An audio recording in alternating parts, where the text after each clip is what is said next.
as to just putting numbers in a book. So I'll get back in the queue, but if the head CFO wanted to discuss, I don't know if you listened in on Wednesday, but if you can talk about that, my other questions will be for the trustee. Okay, that was your, just to be clear, that was your second time in the queue on this particular item, though there may be other opportunity. But Director Tipton, I'll allow if you want to respond to those questions if you're able at this time, and then we'll go to the next person in the queue. Okay, no, Audrey Tipton, Director of Administration and Finance. I just really want to say that the trustees' numbers are based on cash receipts collected.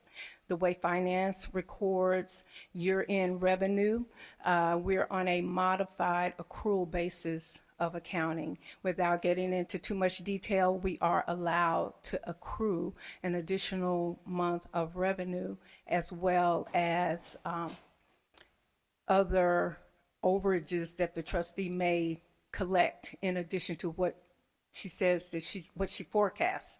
So we're still standing by our number. We think that our number is a good number. Okay, all right, thank you. Commissioner Sugarman? Thank you, Chair. And so, just for the record, yes, I understand we're on the modified accrual accounting. I also took the CFO class, and I'll be graduating with Michael Thompson and some others as well in a couple of days. So I'm excited about that. Thank you. And so, having said that, so going back, and so my colleague brought up some interesting things, and the interest rate. So on the fiscal year amended. Okay, what was the interest rate that was used? You said it stayed the same. So it says other revenue and interests, $9,187,792. And I'm just curious, what was the interest rate? I can't answer that for you right now. I have to get back to you. Okay, yes, and then I'm also curious, okay, what says proposed fiscal year 2026, I also want the interest rate, because that shows 23,294,574. So I'm just trying to figure out where the difference lies, since the interest rates you stated remain the same. So I just wonder where that $14 million difference came in. Well, when I say the interest rate, it's not going down or up. That's what I mean by the interest rate. Exactly. It's So I just about want the to know. same. So we're just in fiscal estimating year it's coming in. 2025, what was the interest rate, and what is it today?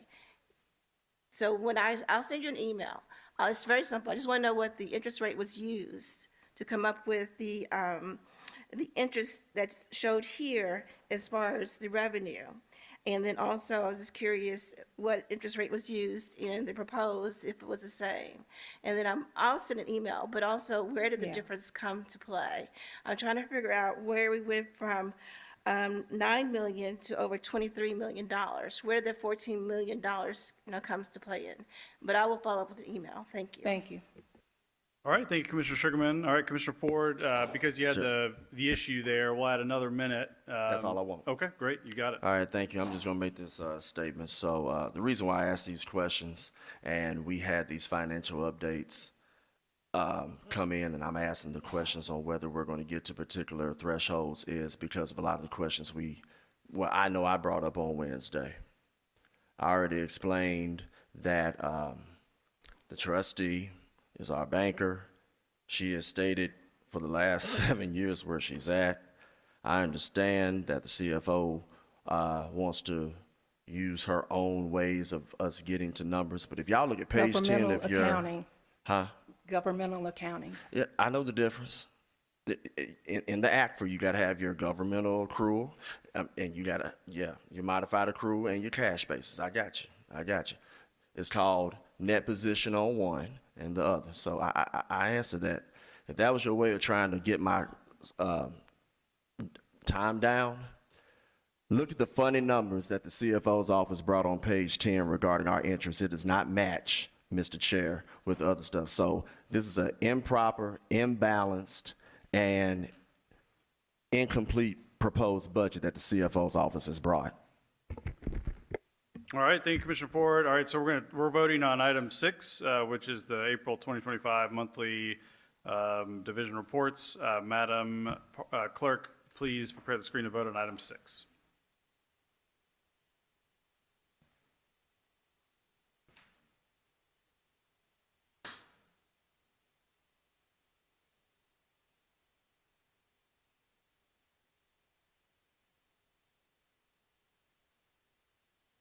Okay, we can close the screen and record the vote.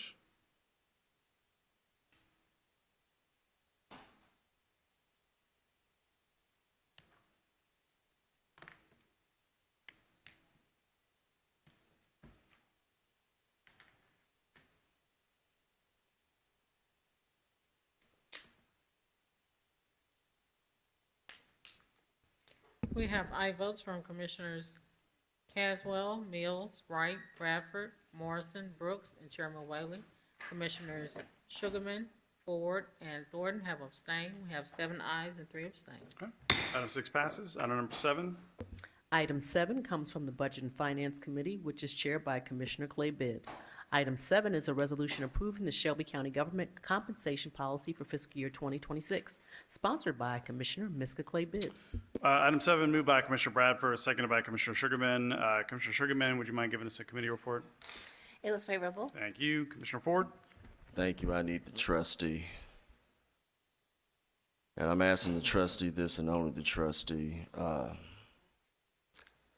You were in committee on Wednesday. You know what my concerns were, especially since we got some new information. The HR director already stated that policy has nothing to do with finance, but if y'all can't take care of your office, finance is going to come in eventually one way or the other to see if you are adhering, to make you adhere to the policies or not. So I'm going to keep mine within the scope of what's in that book. And what I want to do is, I know we can always revisit, but my question to you is there anything that may need to be modified before this body, excuse me, this body disposes of this item? Because my concern is I would not want any damage to be done so severely before June 30th to where if we do come back, it's going to take more than just modifying the policy accordingly, because I know what the electeds have asked for, and I know that we have a long way of getting to where we need to get to as far as what we need to do internally with the budget. But as far as the policy is concerned, do you see, or any other electeds that you all have been in the room with, are there any challenges to where, is it okay for us to go ahead and pass this as is, or do we need to do something else before June 30th for the purposes of modifying the policy accordingly? The only other elected that showed up to question a couple of items is the sheriff's office.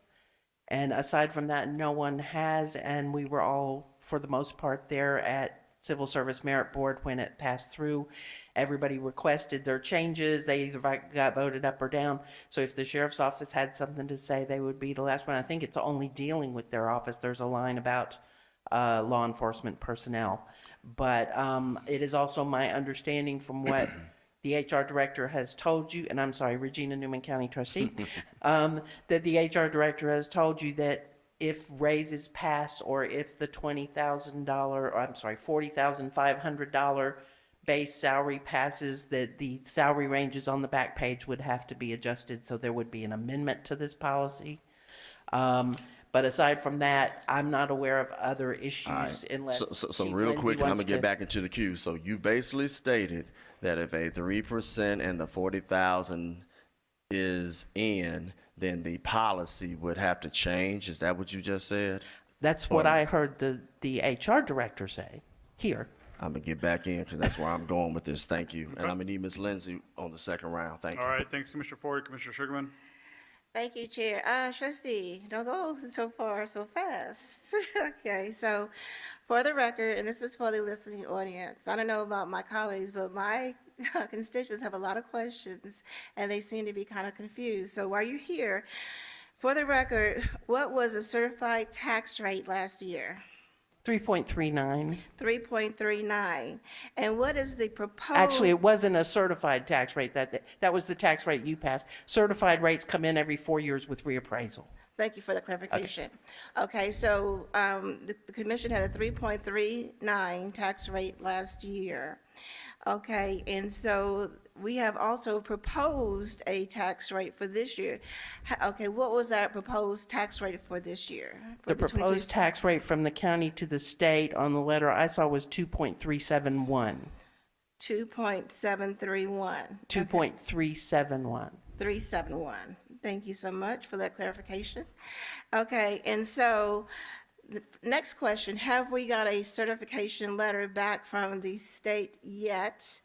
And before you take the floor real quickly, okay, let's say that we do get the amount asked from the state, okay?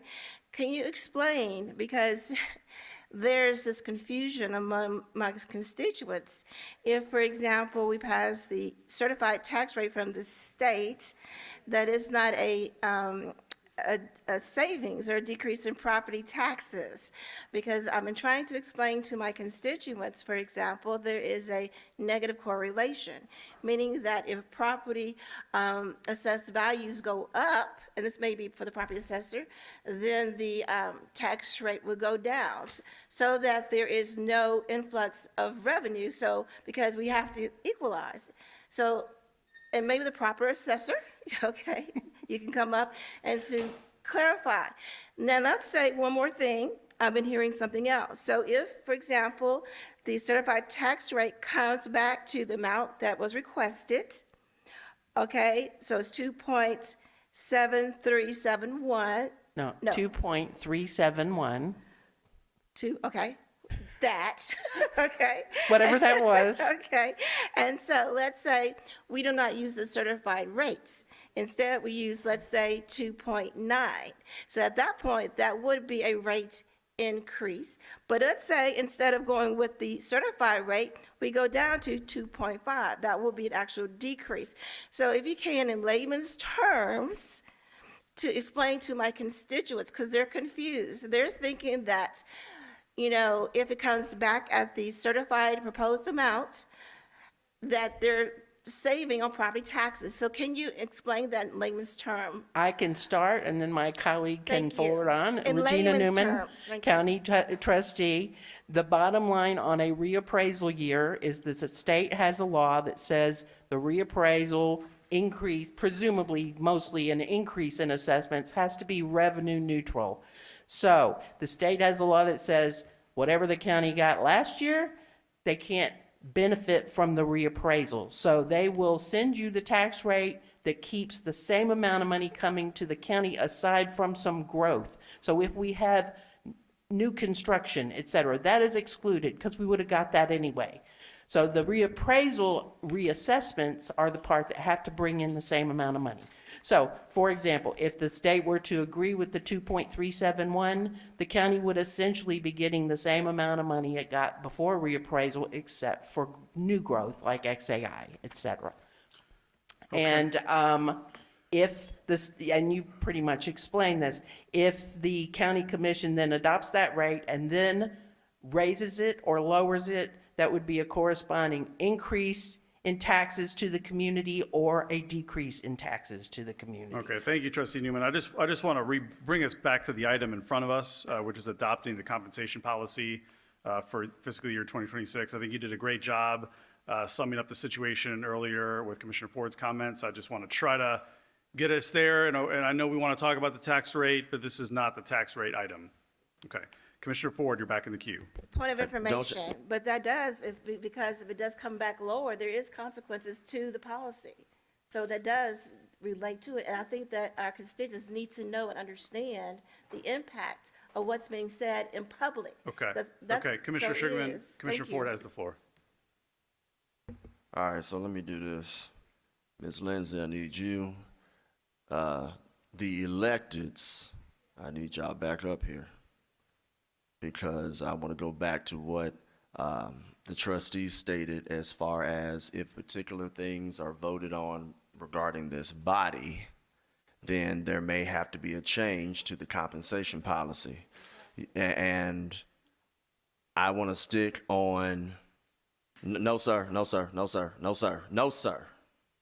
I said the electeds and Miss Lindsay. No, sir. Chair? Chief Lindsay, I think you're up because you were mentioned earlier just around the compensation policies. Right, Commissioner right. Ford. I did not need another appointed with the Lee Harris administration to take my time up by coming toward the well. Just for the trustee, just for the assessor, and just for Ms. Lindsay. If somebody wants to speak after the fact, it'll be on their time, not mine.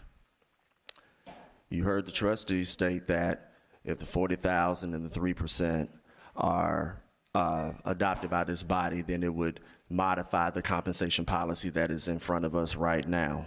So my questions would be for the electeds, because we did not finish this conversation because one commissioner wanted to not talk about this. Well, I'm glad they're not here today. My question to you is, as of today, and the trustee and the assessor, do you see the 40,000 and the 3% in your system? Because it was brought to my attention that it was not there. And the reason why I'm asking that is because if we have to modify a policy, my question, Chair, would be, why don't we wait to see what happens with the 40,000 and the 3% before we make a decision, instead of changing something and then something passes less than 30 days from now, and then we're back here modifying the policy. So my question is that 40,000 and the 3%, as of right now, is it located within your budget for you to see? Alicia Lindsay, Chief Administrative Officer, Shelby County Sheriff's Office. Commissioner Ford, there appears to be a discrepancy between what the administration has put forward and what our calculations are. For example, the fiscal year 2025 budget for the Sheriff's Office in account 5102, which is salaries, was approximately $135 million. And in that budget, there are several vacant positions that are not budgeted at the special salary schedule year one rate. For example, we have corrections deputies. As of January 1st, 2025, they earn $48,543. They're listed in the fiscal year 2025 budget, position control budget, as 45. So there are all types of discrepancies in the fiscal year 2025 budget. So if you use that as a baseline, so that's approximately 1.3 million that we're short just based on vacant positions not being budgeted at the proper salary schedule, year one rate. And then you have to take into consideration raising those positions that are below 40,500 to 40,500. So we don't clearly see that. And then there's a 3% increase. So there is a discrepancy. The Sheriff's Office will bring an amendment before the budget subcommittee. Wonderful. Thank you, Chief. So it sounds like there's a opportunity, since there's still work that needs to be done on this, that it may be worth entertaining a motion to refer it to committee if we'd like to do that, so that. So would there be any harm for us to revisit this the first Wednesday in July? Because we'll already know what has transpired, so that we won't have to do this twice. Chair, I tell you what, I'll make the motion. I don't know what that date is for Wednesday. The Wednesday after the fiscal year flips back over, for us to revisit, because. Okay, so you don't want Yeah. to send it in with alongside the budget? You'd want to, The because this is for the trustee fiscal stated year that 26. it depends on what we do. So since the budget has to be out of our hands by the 30th, I'm thinking it'd be more appropriate to bring it after we make a decision as a body. Then we'll know exactly what to do, so we won't have to do this twice. Commissioner Mills said it's July 23rd, so Why don't we just, I move for the 18th Okay, to be great. the referral date for this item. all right, is there a second on that? All right, it's been moved to refer to June 18th, seconded by Commissioner Bradford. Can we do that without objection? Okay, hearing none. Item 7 is referred to June 18th. Item number 8. Item 8 comes from the Budget and Finance Committee, which is chaired by Commissioner Clay Bibbs. Item 8 is a resolution receiving and filing the report on debt obligation of Shelby County government for the issuance of general obligation public improvement and school bonds, 2025 Series A, as authorized by the County Commission on December 16th, 2024, item number 79, sponsored by Commissioner Miska Clay Bibbs. Okay, item 8 is moved by Commissioner Sugarman, seconded by Commissioner Thornton. Commissioner Sugarman, committee report. It was favorable. All right, thank you. Commissioner Ford? Thank you. Since this talks about GO debt, and I know that we have, it was brought to our attention, a robust debt service fund balance. And I have a question that was not answered Wednesday, so maybe the CFO can answer or give some type of answer. So I know that this body passed a wheel tax increase where there was a resolution that was put in place to state specifically that it would go to debt service, including but not limited to Regional 1 and the 2 schools.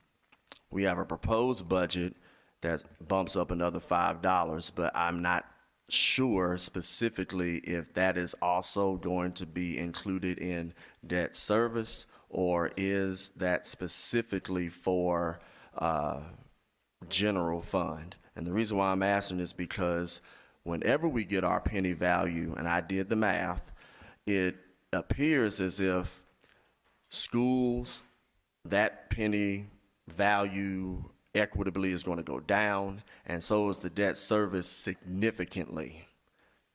And it looks like the rest of that money is going to go to general fund. So is that $5 going to debt service as the previous wheel tax is, or is that just general fund? And the reason why I'm asking is because I need to see, is this going to be part of us paying on these general obligation bonds for us and the schools? Audrey Tipton, Director of Administration and Finance. We are not going to apply the $5 increase to the general fund. It will not go there. Should that resolution come forward and pass, it will go directly for the school's deferred maintenance. So straight cash? It would be straight cash, yes. Okay, so it wouldn't go to the debt. It would not. It'll go to PAYGO and then be allocated accordingly to all of the municipals. So that would be more than what's already in the proposed budget of the $5 million. So this would be 5 plus another 3.5. Correct. And this brings up something, because it's cash, it would not have to go through the parameters as GO bonds, like here, to where the munis would get their cut. The munis will get their cut, but it won't go against any bonds. It's a tax, so it will be allocated. Yeah, it is a tax, yeah. So it will be allocated. I got one other question, but I'll get back in the queue. CFO, don't go nowhere. All right, thank you. Commissioner Sugarman. Thank you, Chair. And so along that same line of questioning, how will that impact the school's maintenance of effort? Will that remain the same? Will that increase? What will the impact be? Audrey Tipton, Director of Administration and Finance, it would not impact the school's maintenance of effort. That will still remain the same. Okay. Okay, thank you. All right, thank you. Commissioner Morrison? My question is about the investment income line, revenue line on the Exhibit A in the budget. It looks like it's up significantly. Was that, like, I think last year it shows 2 million and this year 17 million. Is that, where was that going previously, and what is the reason for the increase there? Michael Thompson, Deputy CFO, Shelby County Government. Commissioner Moore, and that's a good question. If you are comparing an Exhibit A from anywhere pre-FY24, that interest income number will be significantly lower back in those years. If you recall, in our global economy, there was an increase in interest rates. As a result of that increase that happened, In FY '25, we actually were able to increase that number based upon the trends of interest income that came in. And so, as we know, the interest rates are still high, that number still remains. Right, but the interest was also high last year, so, and it doesn't show high. It was only 2 million in last year's adopted budget, and it's 16, unless I'm missing something in this year's. Michael Thompson, Deputy CFO. I actually forwarded you to those. I did not print out my copies, but I'm happy to have a further conversation with you on Okay. that. I'd like to understand that better. Thank you. Can you, sorry, Commissioner Morrison, will you just clarify, are you referring to the interest that is proposed in Exhibit A of this item to pay on the bonds that we would pay, or the interest income we receive from investments? The that come in reason as a I revenue. mentioned it on this item is it shows on the debt service fund this year $1 million. So not necessarily, we were talking about the debt service, and so that's why I brought it So the up. interest that we are paying?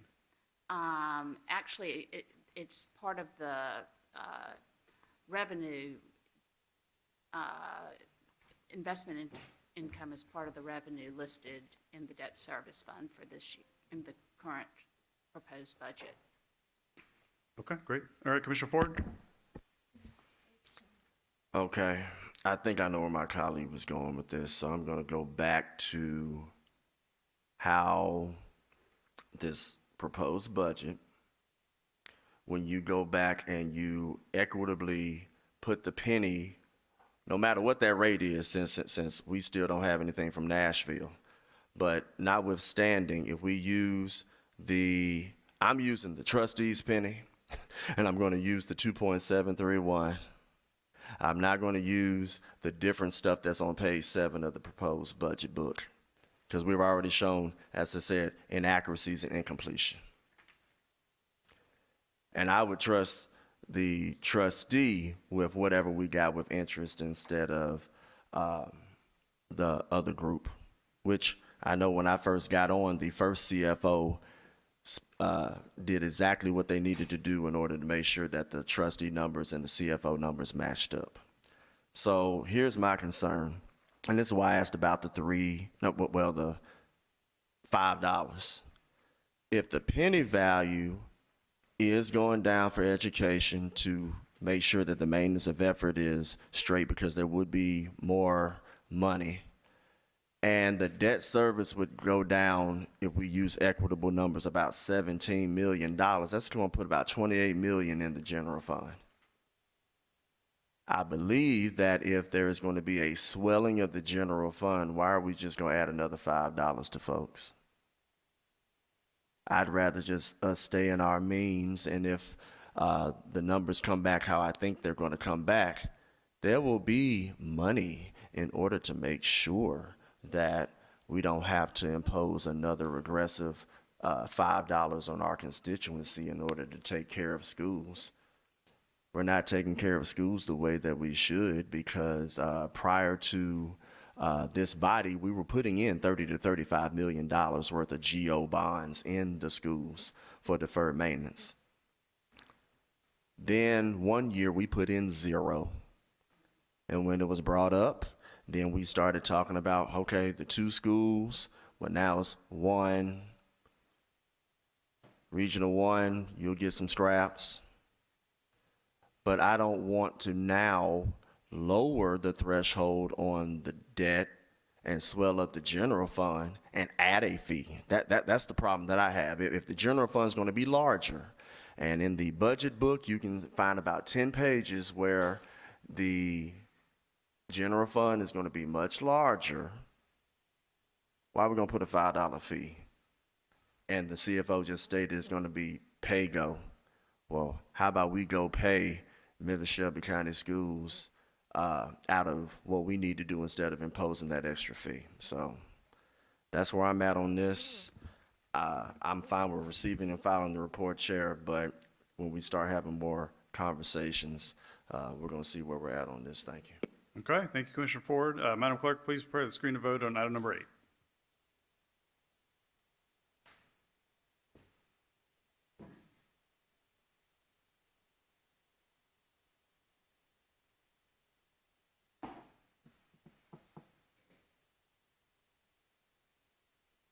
Okay, we can close the screen and record the vote.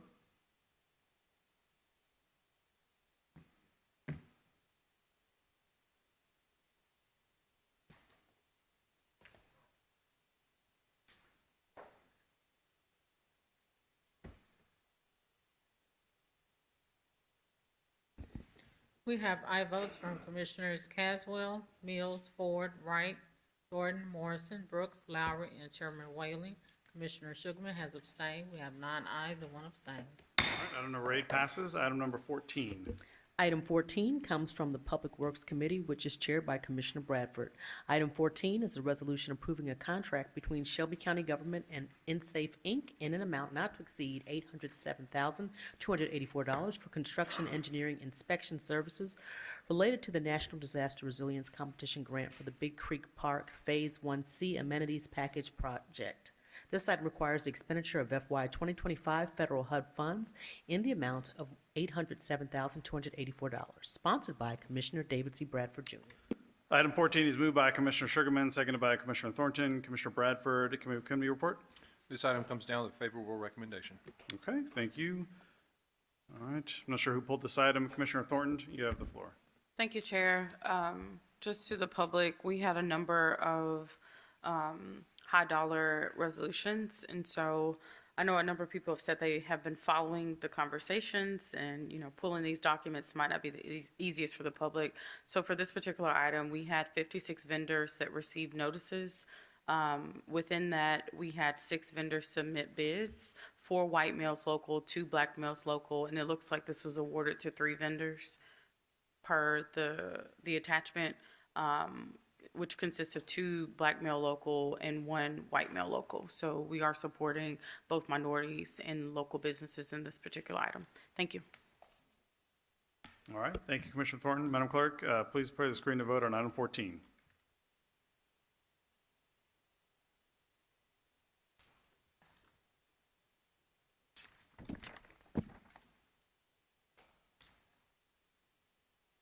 All right, we can close the screen and record the vote.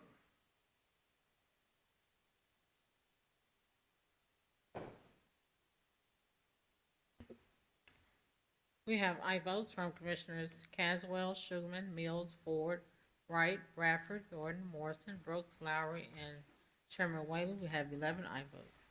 All right, item number 14 passes. Item 16. Item 16 comes from the Hospitals and Health Committee, which is chaired by Commissioner Clay Bibbs. Item 16 is a resolution to increase the FY 2025 contract for the West Tennessee Regional Forensic Center, WTRFC, for an amount not to exceed $6,400,000, along with a crucial 3-month extension of the contract.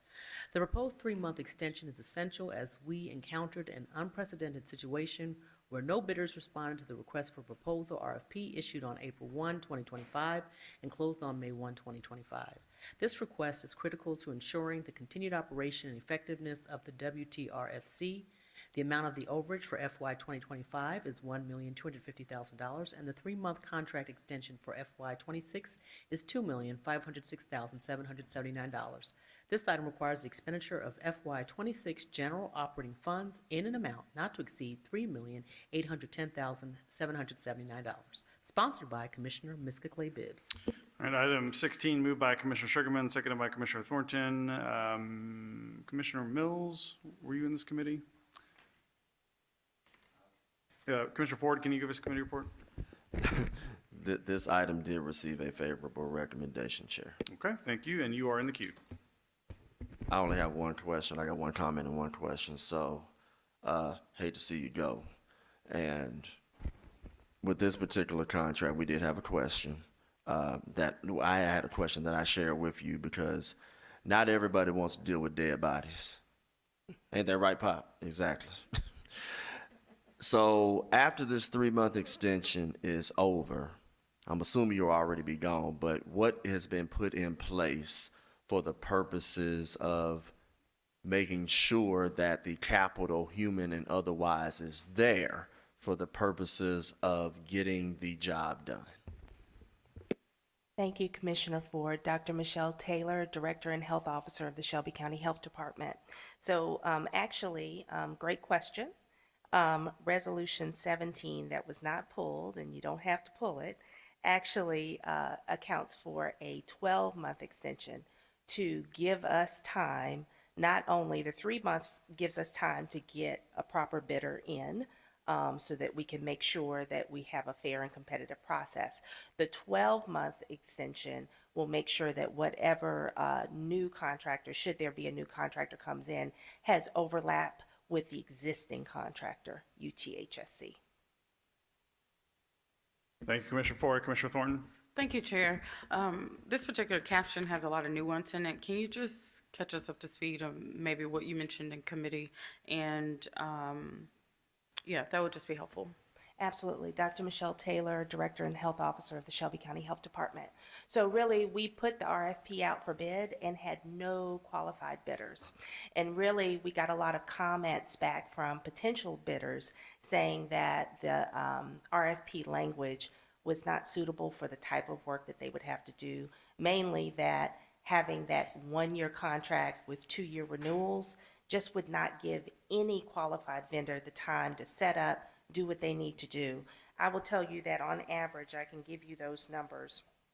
Right now, for fiscal year 23, the Regional Forensic Center accepted cremations, chart reviews, external exams, limited exams, and autopsies, totaling 2,732, with 1,717 autopsies done in fiscal year 23. So just imagine that.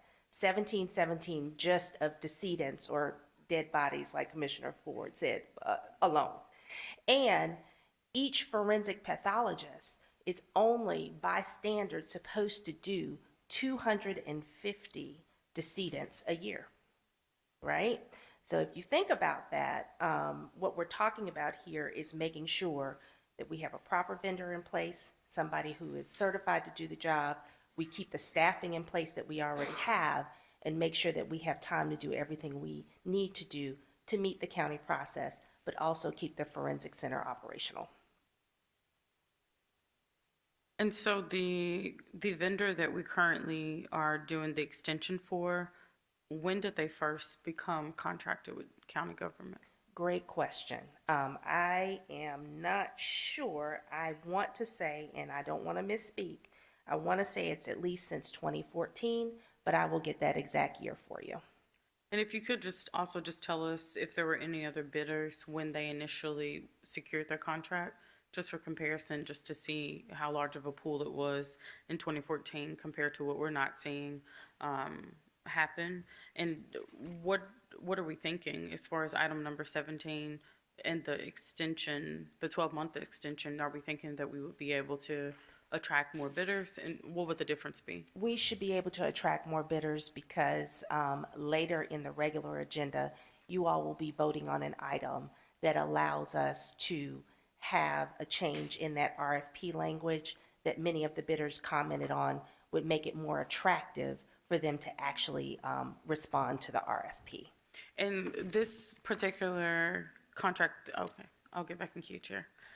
Right, Commissioner Thornton? Thank you, Chair. For this particular contract holder, what are the demographics of them? So the current contract holder is University of Tennessee Health Science Center. Got it. And just, of course, I saw the headlines. I'm actively working on how to, cancel these plans and keep you.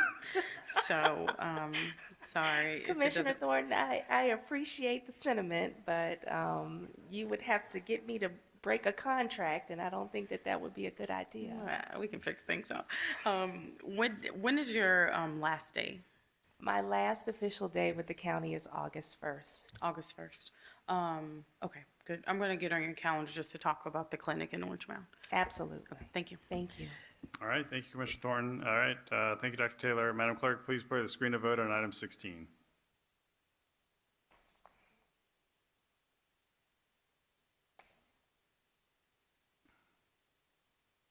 Okay, we can close the screen and record the vote.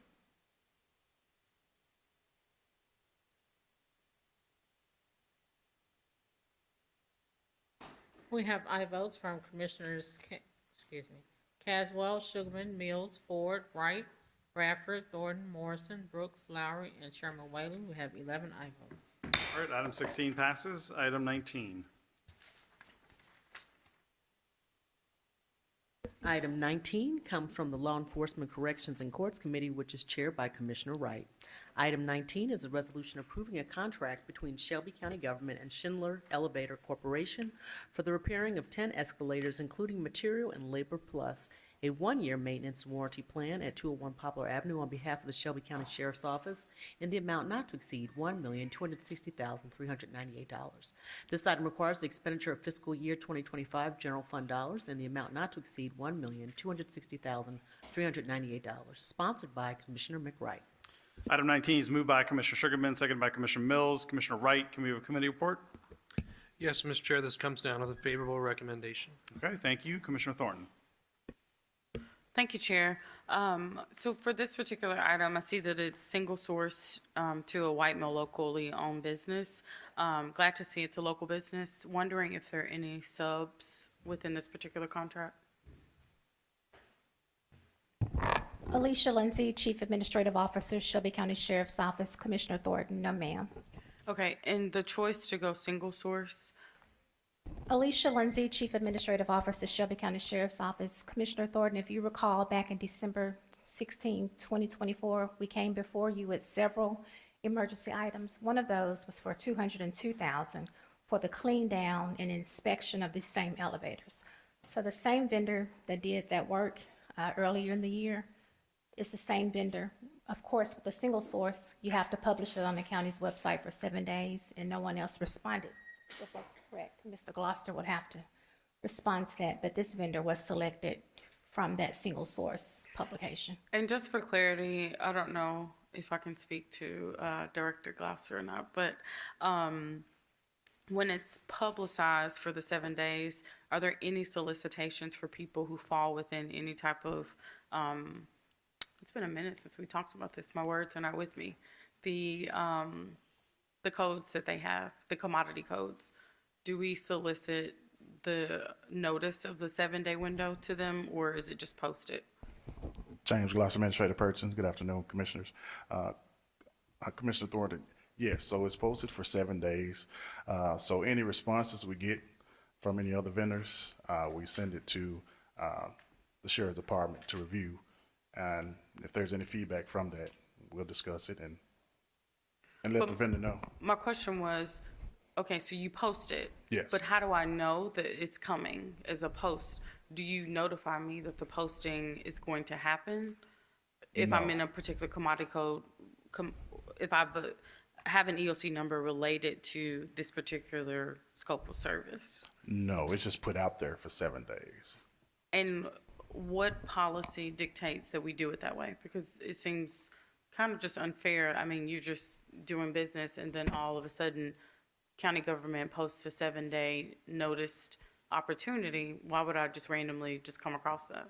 People are just expected just every day to just check the site for the single source opportunities? James Gloucester, Administrative Person. That's communicated also to each vendor with EOC and also purchasing. We communicate to the vendors to continue to look and view for all postings on the website, and that's constantly communicated to them at all times. Could policy, I guess I just don't understand with this particular item and items like it, why can we not notice people with the related commodity codes that we are going to post it for the 7 days, particularly because it's a shorter window? James Gloucester, depending on the situation, on how it is, we may not know. The department reaches out to purchasing to get approved. So everyone that reaches out with a single source request does not get approval for it. So I deny a lot of those. But usually it's a timing thing to where specific reasons or circumstances you have to use this particular vendor at that time. Okay, But all usually right. it's timing. Thank you. We'll have to leave it there. All right, Commissioner Ford. All right, thank you, Ms. Lindsay. We got a multitude of jail items here, just like we did the last meeting and the last meeting. I don't have to go back and talk about how y'all got a little bit of general fund money, well, ARPA money, a little bit of CIP money.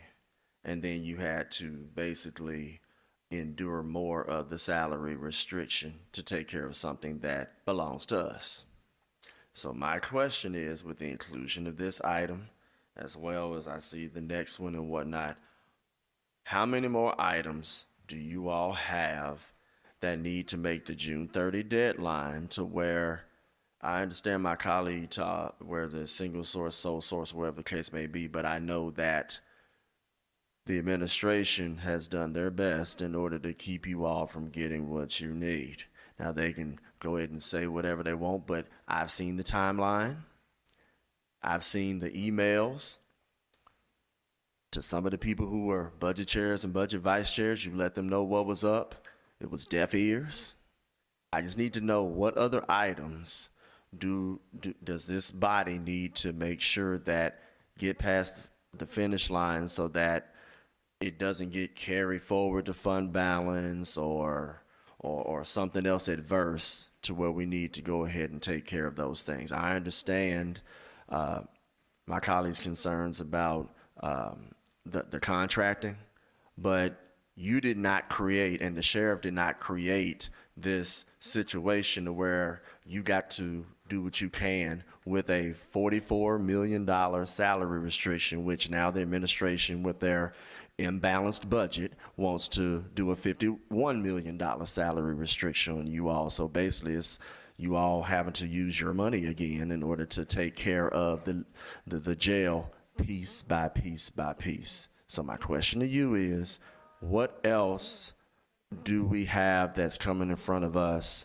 where it is of paramount importance we get it passed before the 30th? Because I see you keep bringing things, and I just need to see what else is there. And and the second part of my question is, do you have any challenges from the administration getting the rest of it done? Alicia Lindsay, Chief Administrative Officer, Shelby County Sheriff's Office. Commissioner Ford, thank you for the question.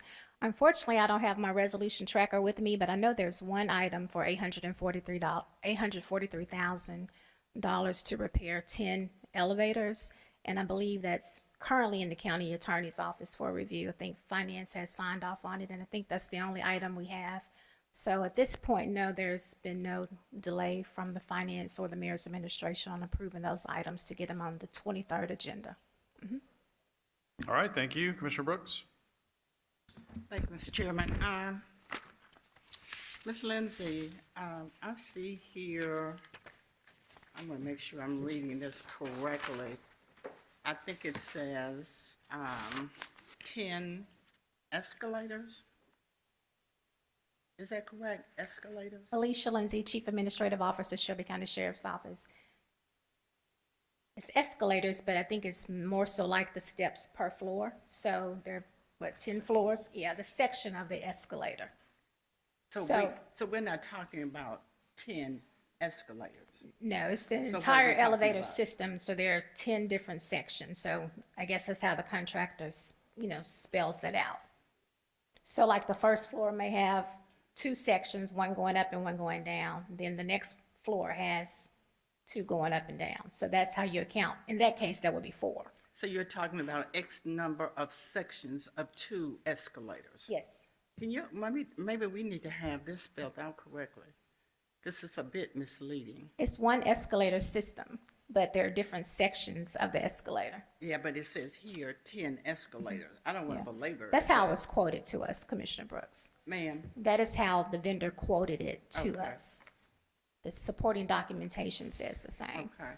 Oh, and it's correct in the supporting documentation? Yes. Okay. Thank you so much. Thank Okay, you, Mr. all right, thank you. Commissioner Thornton? Thank you, Chair. I just want to meet after this with the EOC and purchasing, just to talk more about the single source process. The 7-day window seems very questionable to me when I think about how it could potentially just be used as a tool to favor. In this case, it's an emergency purchase, so it will make sense. But what we don't want to see happen is that we are, inadvertently allowing preferred vendors to have a free pass. And so to the sheriff's office, I would like to dig a little deeper in how you're expending the dollars with these emergency purchases. Are they favoring, a certain demographic over others? And if there are other people that have commodity codes related to these items, 7 days, as I'm learning from businesses, it takes time to create the proposals and be able to submit them. So, if I'm checking on a Monday and I don't know when y'all post, you post on Tuesday, then when I come back on that following Monday, I'll miss that opportunity. So I do think that, there's a need for us just to review how frequently we're using single source contracting and what it's doing potentially to disenfranchise potentially minorities, local businesses, and just to make sure that if there's any room for us to be able to reevaluate this, that we do it. So purchasing EOC, I would love to get on your calendars. Thank you. All right. Thank you. Thank you, Chief Lindsay. All right, Madam Clerk, please prepare the screen to vote on item 19.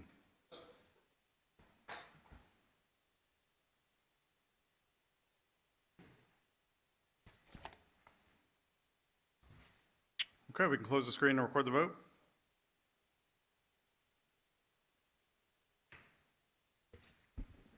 We have aye votes from Commissioners Caswell, Sugarman, Mills, Ford, Wright, Bradford, Thornton, Morrison, Brooks, Lowry, and Chairman Whaley. We have 11 aye votes. Item 19 passes. Item 22. Item 22 comes from the Law Enforcement Corrections and Courts Committee, which is chaired by Commissioner Wright. Item 22 is a resolution amending the Shelby County Sheriff's Office fiscal year 2025 operating budget to reallocate available funds in the amount $1 million from the Sheriff's Office restricted personnel budget to the operating and maintenance budget, and allocating, appropriating, and expending $1 million to Alliance Healthcare Services to support the building of a new children and youth wellness crisis center. This item requires the expenditure of fiscal year 2025 general fund dollars in an amount not to exceed $1 million, sponsored by Commissioner Amber Mills and Commissioner Erica Sugarman. Item 22 is moved by Commissioner Mills, seconded by Commissioner Ford. Commissioner Wright, can we have a committee report? Yes, Mr. Chair, this comes down with a favorable recommendation. Okay, thank you. Commissioner Caswell? Thank you, Chair. I just first want to be added as a sponsor. All right, Commissioner Caswell's moved to be added as a sponsor, seconded by Commissioner Bradford. Without objection, Commissioner Caswell, you're on as a sponsor. And just adding to that, I know I've received a phone call this morning from a parent who live in the Ridgecrest apartment in Fraser, who we just pushed hard to try to get in the Job Corps facility, and now they received a letter that they not going to be in there. This young man just lost 2 friends over the last year, and the mama was begging for us to get him out of that community, and to see that that child won't have that opportunity. And I told the mother, and I referred her to you all this morning, to Alliance, because of the trauma that this child is dealing with. So I appreciate this happening. I just know with what we're dealing with, the cuts from the federal level to our young people, 300 young people had to go back home, some of them back to these same communities. So again, I hope we can do more of this. I know our Alliance leadership at the state level been able to get these mental health dollars to address some of this work, and I just hope that you all can continue to get the state to see the value of investment for these kids that's been impacted by trauma at this level, to keep them out of systems, and families trying to keep them out of systems, but dollars are being cut, sadly, to put them into a jail system. And so I appreciate this item before us. All right, thank you, Commissioner Caswell. Commissioner Bradford? Thank you. My company's doing work with AHS, and so I'm going to recuse on this item. All right, thank you. Commissioner Thornton? Thank you, Chair. I want to be added as a sponsor. All right, Commissioner Thornton's been moved to be added as a sponsor, seconded by Commissioner Bradford. Without objection, Commissioner Thornton, you are added as a sponsor. Thank you. And to Chief Lindsay, when is this facility to be built? Alicia Lindsay, Chief Administrative Officer, Shelby County Sheriff's Office. It's my understanding that the building will open the first quarter of 2026.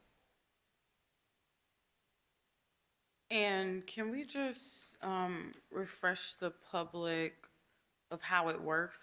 It's a facility that the general public will have access to, or is this referral based? If you could, thank you, Commissioner. Commissioner Thornton, thank you so much for your question. First, the building will be open. You just state your name and title. Oh, I'm so sorry.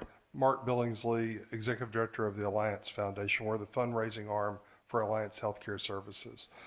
The children's building will open in the first quarter of 2026. The building is for children from the ages of 4 to 17 years old. Commissioner Thornton, this building is very similar to the adult building, which is just adjacent to it. They are not connected, but they're adjacent.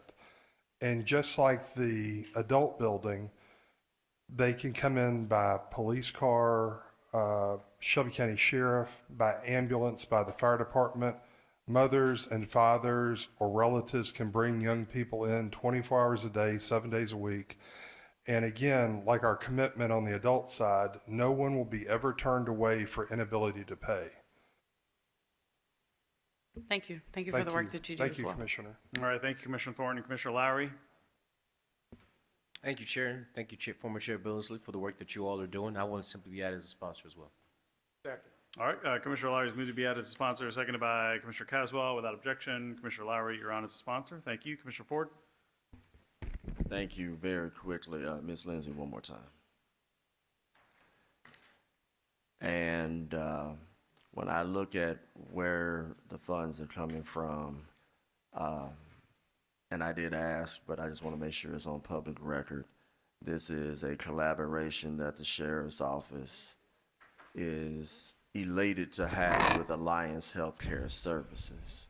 This is something where the office and Alliance have decided to come together. Nothing coerced, nothing to the point of where another branch of government has gotten involved. This is something where the Sheriff's Office and Alliance are doing this together, and I love the timeline. Is that correct? Alicia Lindsay, yes. I mean, no coercion. This is just a partnership with the Shelby County Sheriff's Office and Alliance Health. Okay.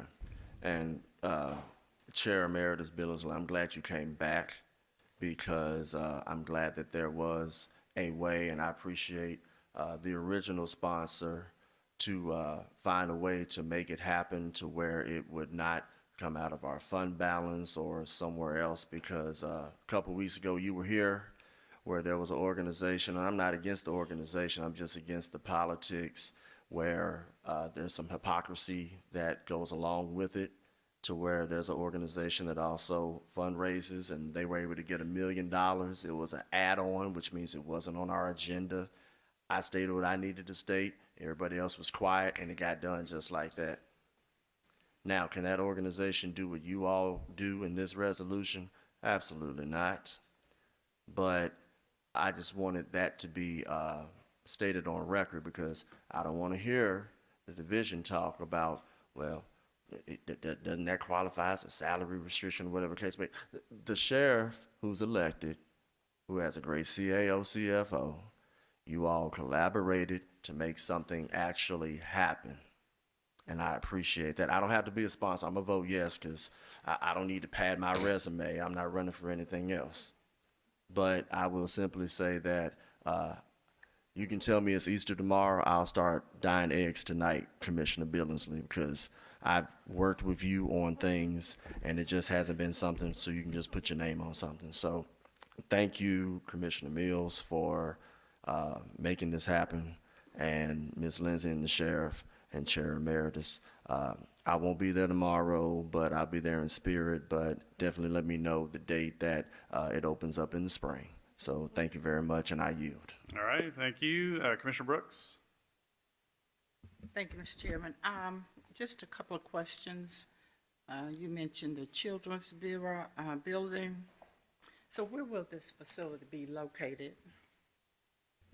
Commissioner Brooks, it is at 3200 Broad Avenue at Malcolm, and the property is so large that actually I was raised on Summer Avenue, so the front of the building is on Summer, the entrance is on Broad, so we have all the way from Summer Avenue to Broad on Malcolm. And so, Commissioner, it'll still be at 3200 Broad. If you're going down, Commissioner, if you're going down Broad Avenue headed toward the fire station right there, it's right before the fire station at Malcolm. And one of the reasons we put it there, Commissioner, was we consulted Memphis Police Department, Shelby County Fire, and the Shelby County deputies in the greater community to say where's the best location, and everybody really appreciated it being off of Sam Cooper, because no matter if you're coming as a parent or an emergency, it's a good location. So I heard you mention adults and children. Will they be co-located? Or you No, have a ma'am. separate? The adults are in a 55,000 square foot building with 45 beds just across the street, which is a really very small residential almost type street. Across the street from there is the children's building, which is 15 beds. So how many facilities does Alliance have? We in Shelby have, County? this will be our, Commissioner, this will be our only crisis center, open 24 hours a day, 7 days a Just total week. facilities, you don't have to Total categorize. facilities. we Including probably- your headquarters. Yeah, let me ask Dr. Townsell, because we've got them from Winchester to Summer Avenue, we're all across the community. This is go ahead. Dr. Audrey Townsell, Senior Vice President of Alliance Healthcare. At the moment, we have one adult crisis facility, we have 15 residential facilities, and we have 5 outpatient clinics. Okay, and how many office locations? I'm sorry? How many office locations? We have one administrative office building. Okay, you have one on Summer? No, our administrative office is 2200 Union Avenue. Okay, and you do not have one on Summer? No, that's our crisis center. Okay. One of the outpatient clinics that was on Summer is now located on Broad. Okay, okay. Yeah, Turning Point is our peer Okay, so support let me specialist. follow up then on a question I had in the meeting on Wednesday. So have you all gotten a letter or some cooperative agreement from Judge Sugarman and Director Alexander? I don't know if we have a letter, but we do have, I'm sorry. But we do have cooperation and collaboration. We attended, Lori Powell attended a site visit in Louisiana and Houston with Judge Sugarman, and Director Alexander was present as well. All right, all right. If I may, Chairman, Okay. Alicia Lindsay, Chief Administrative Officer, Shelby County Sheriff's Office. It's important to know that this is before a child or adolescent goes to the juvenile court system. So it's pre-treatment. Okay, very good. Thank you so much. All right, Commissioner Thornton? Thank you, Chair. Thank you for Commissioner Caswell for pulling this item. It's a lot of really useful information. Do y'all have any public-facing data that you share, like as it pertains to our district, so that we can learn more about what we're seeing at the crisis center? Because when crisis or crises, like it's a dysfunction. So what is it that we're learning to be able to resource any root causes or just make any connections? I don't think that has come into this conversation. I'm just curious where to do additional study. And then can you remind me, you might have, Commissioner, mentioned how many beds will be at the youth center? And the third thing is, do you do any open houses for your community-based clinics? I'm aware that we have an alliance, particularly in Orange Mound, and so many community members kind of just coexist around it. I've come across people that have used services, but I see so many more people who should be connected to service. And so just wondering what we can do to be able to open house, and if you do any tours at the adult facility. So it's Yes. 4 questions, but trying to figure out how to I'll connect. try to answer all of them. Okay, thank you. So we have 15 beds allotted at the Children's Crisis Unit. Data, depending on what data you are asking for, I'm pretty sure we're able to allocate it per zip code of where our clients are coming from and how many we see in those particular clinics. Particularly Orange Mound, we definitely can provide you data on how many we see in the Orange Mound Clinic and all of our outpatient services. What was the other questions? Open houses. Yes, we are actually expanding our open house. We started at the Broad Center, but we just hired a director of marketing, so we're going to expand that to our other outpatient clinics. as Yeah, I well. would definitely agree or just support that. The facilities are in community. And we just want to just have ambassadors that are vocal folks who can pinpoint or just point people into the direction of services that they're coexisting with. The other day, I ran into a homeless person that didn't know we had a health clinic in Orange Mound. And it was just like, well, I guess if no one is actually educating you, then how would you know? So from the institution side of things, I do think we need to be more proactive to have a routine outreach. And you also just have to keep in mind that these are highly transient communities. So we have to keep that on a, I wouldn't even say annual. It would ideally, if we have the capacity, do it quarterly, because the turnover is just, it's aggressive in these poor communities. Thank you. All right, Also, if I may, Chair, with my 23 seconds, shout out to Mr. Lipford. I gave you a shout out at the last meeting, but glad to see you here. Thank you for all you do for District 10. Okay, thank you, Commissioner Thornton. All right, before we go to the vote on this, just a quick PSA for those in the audience. I've been informed that there's a car in the garage that's blocking someone trying to get out. So if you're the owner of a white Ford Escape that parked in the garage, if you would mind, please moving your car in the garage here. It's a white Ford Escape. Sorry, that's a very random change from the topic at hand, but thank you in advance. All right, Madam Clerk, please prepare the screen to vote on item 22.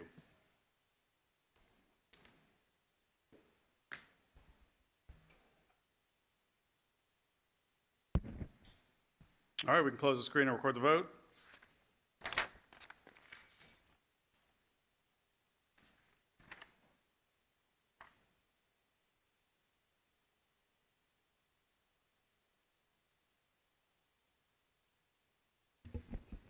We have aye votes from Commissioners Caswell, Sugarman, Mills, Ford, Wright, Gordon, Morrison, Lowry, and Chairman Whaley. Commissioner Bradford has recused. Commissioner Brooks has abstained.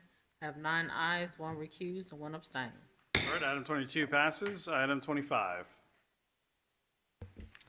Item 25 comes from the General Government Committee, which is chaired by Commissioner Brooks. Item 25 is a resolution requesting the federal designation of the City of Memphis in Shelby County, Tennessee as a priority community, sponsored by Commissioner McWright.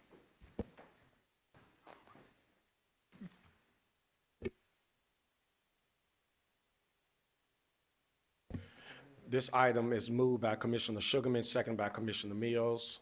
Can we have a committee report? Commissioner Brooks. This item came down with a favorable recommendation. All right. I see this item got pulled. Okay. All right, Commissioner Brooks. Thank you, Mr. Chairman. As I stated in committee on Wednesday, I support Memphis and Shelby County receiving additional resources for those items or those issues and efforts that we need. However, under the current federal administration, I'm not so sure that I am willing to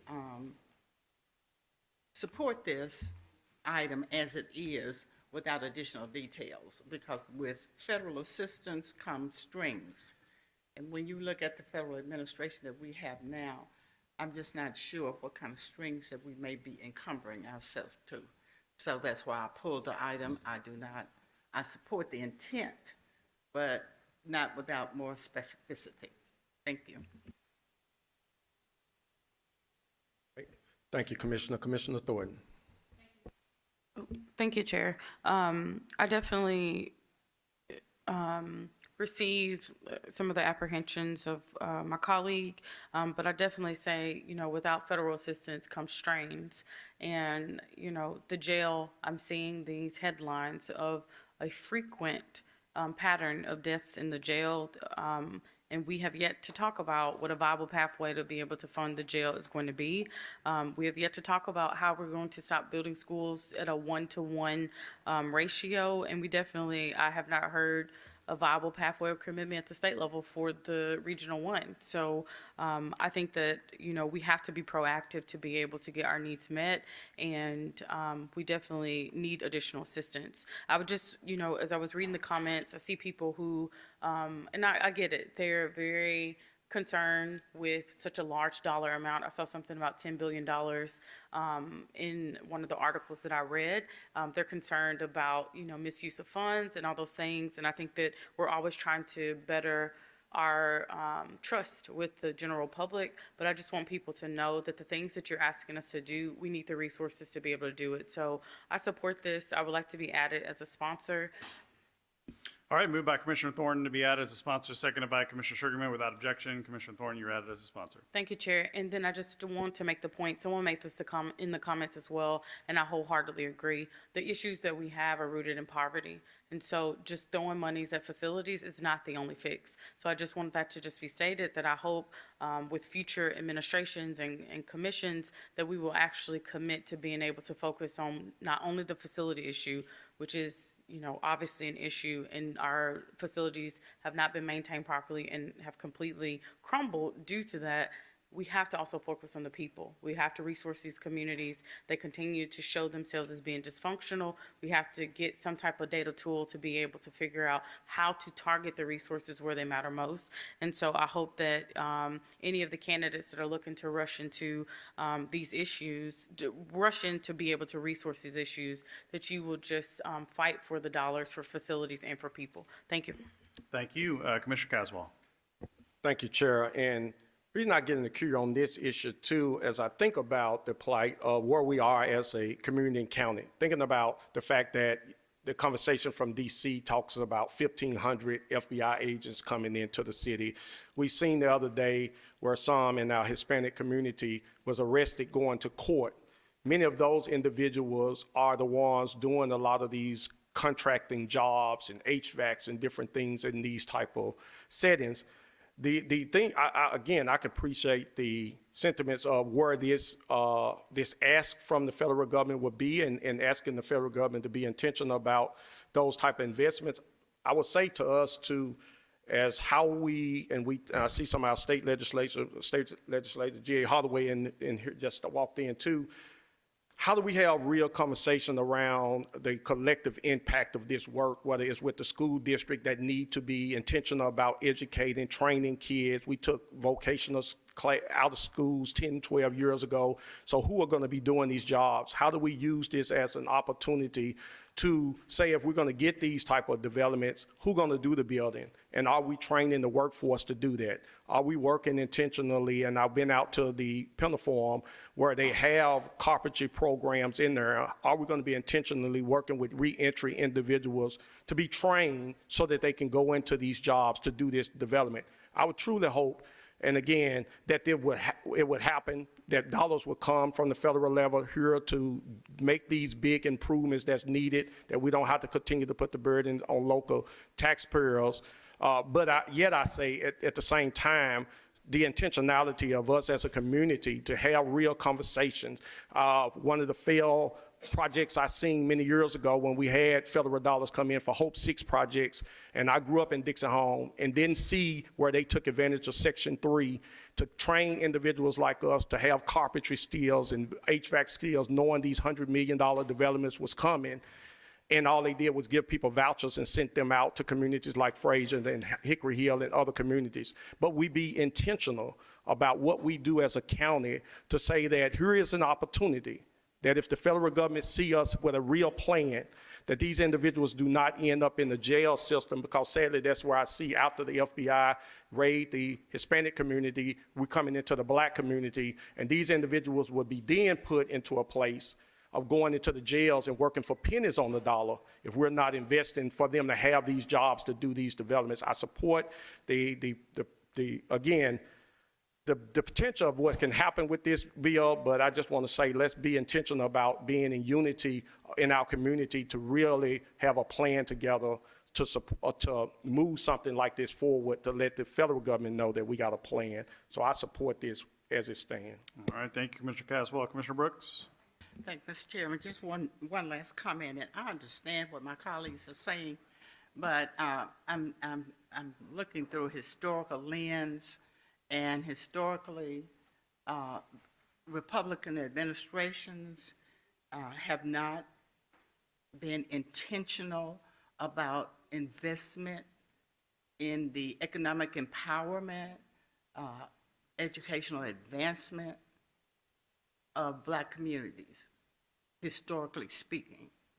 So unless we had something with more specificity, again, I can appreciate the intent, but it has to be more specific considering the administration that we are dealing with. Thank you. All right, thank you, Commissioner Brooks. Commissioner Lowry? Thank you, Chair. And I just maybe ask the sponsor, as I read through, and I wasn't here during the committee discussion. So prioritizing as a priority community, obviously wants this to be a priority for every level, state level, federal level, wherever it can be to get the resources we need. So if you can just speak to that, just maybe I apologize for missing maybe the discussion that was held in committee. Yes, thank you, Commissioner. This is not, as I said in committee, this is not a category that exists so far as I know. This is simply asking for, in some future opportunity, if there is one, for the federal government to make an investment, please put us at the top of the list of the communities that have a need.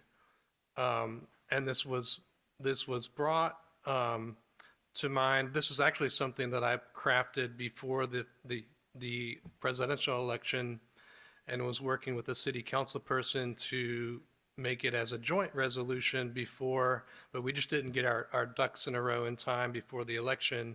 But I brought it back up, Commissioner, because this community got referenced in national media by some of the federal leaders. And so if their attention is on Memphis, now is a good time to speak to the need that we have in this community. I know we do that every year. Every year we have a federal legislative package that we make requests. So this is sort of a rebundling of that, but in a timely way, so that as people are looking at us now, this puts on the table what exactly the need is.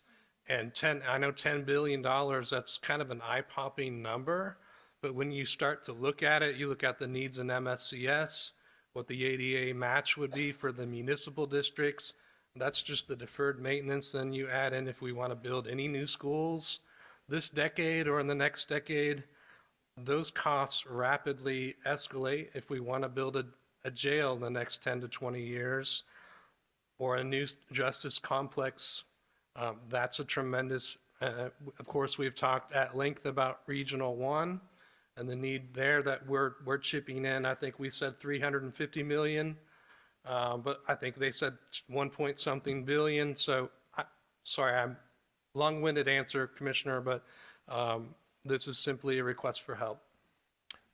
Chair, no, thank you for that, and I'm glad to appreciate the explanation as well, because I know you said a corridor that doesn't exist, so I just went to our friend AI here just to make sure I understood. But it just says a federal designation for a priority community typically involves prioritizing the community for specific federal resources, funding, or technical assistance. So that all I can agree with. So that's what that is. All right, thank you. Thank you, Commissioner Lowry. All right, Commissioner Thornton? Thank you, Chair.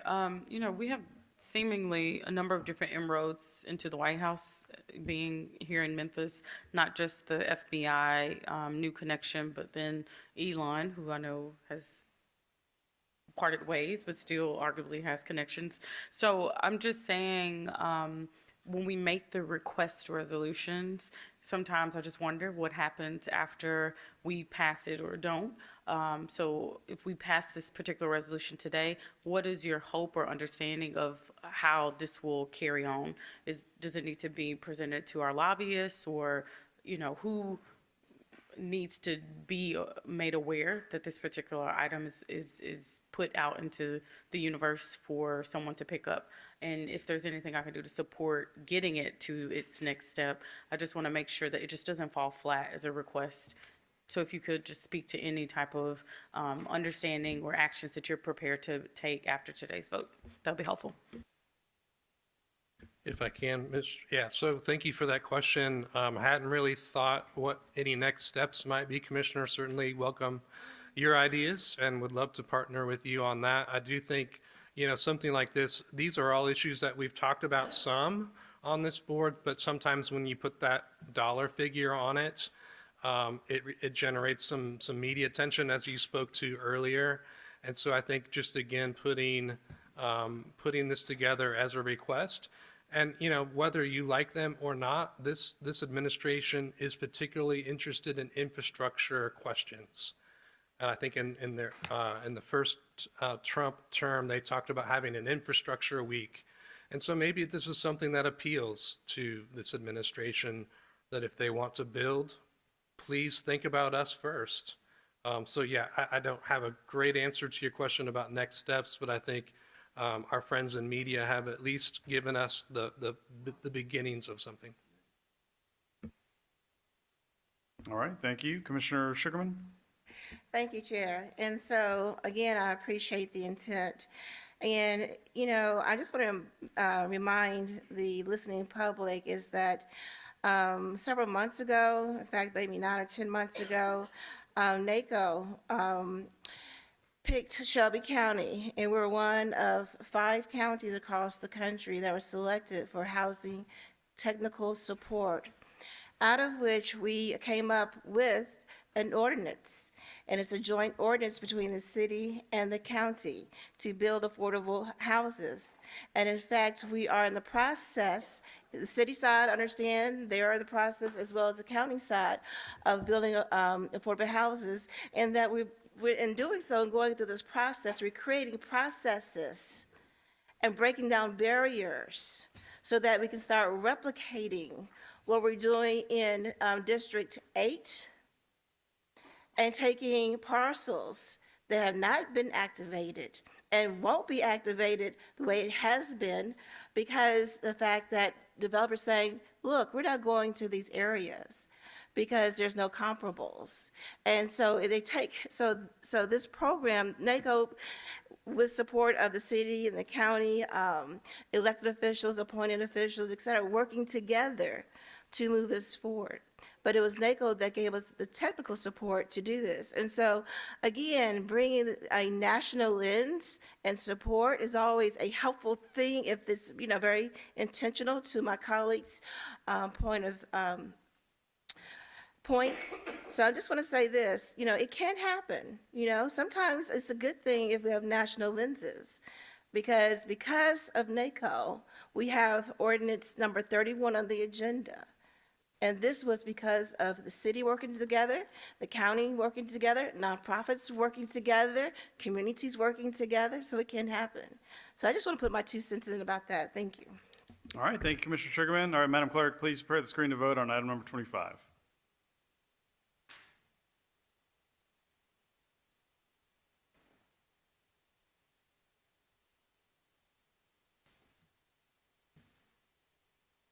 All right, we can close the screen and record the vote.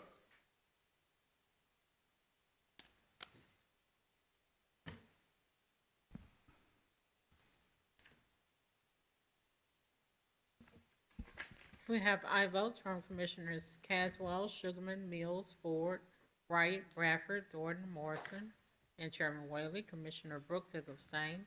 Have 9 ayes and 1 abstain. All right, item 25 passes. Item 26. Item 26 comes from the Core City Neighborhoods and Housing Committee, which is chaired by Commissioner Brooks.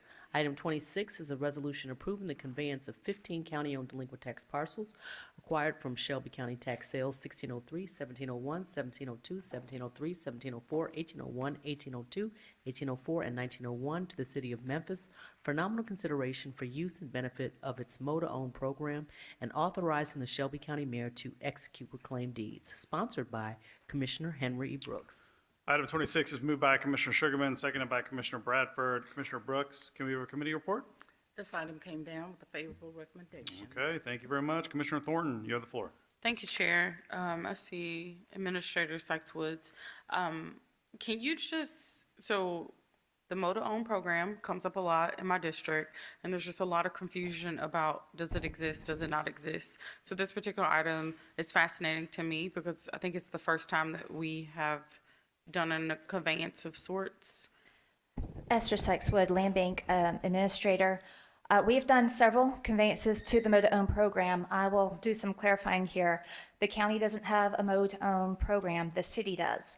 In order for someone to get enrolled in the city program, they go to the city real estate's office, apply, and get approved.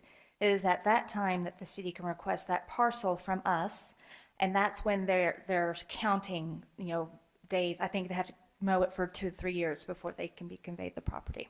So if someone were looking at an overgrown blighted parcel next to them, it would behoove them to look up to see if it's owned by the county and then apply for the program, because are all of these currently in our land bank?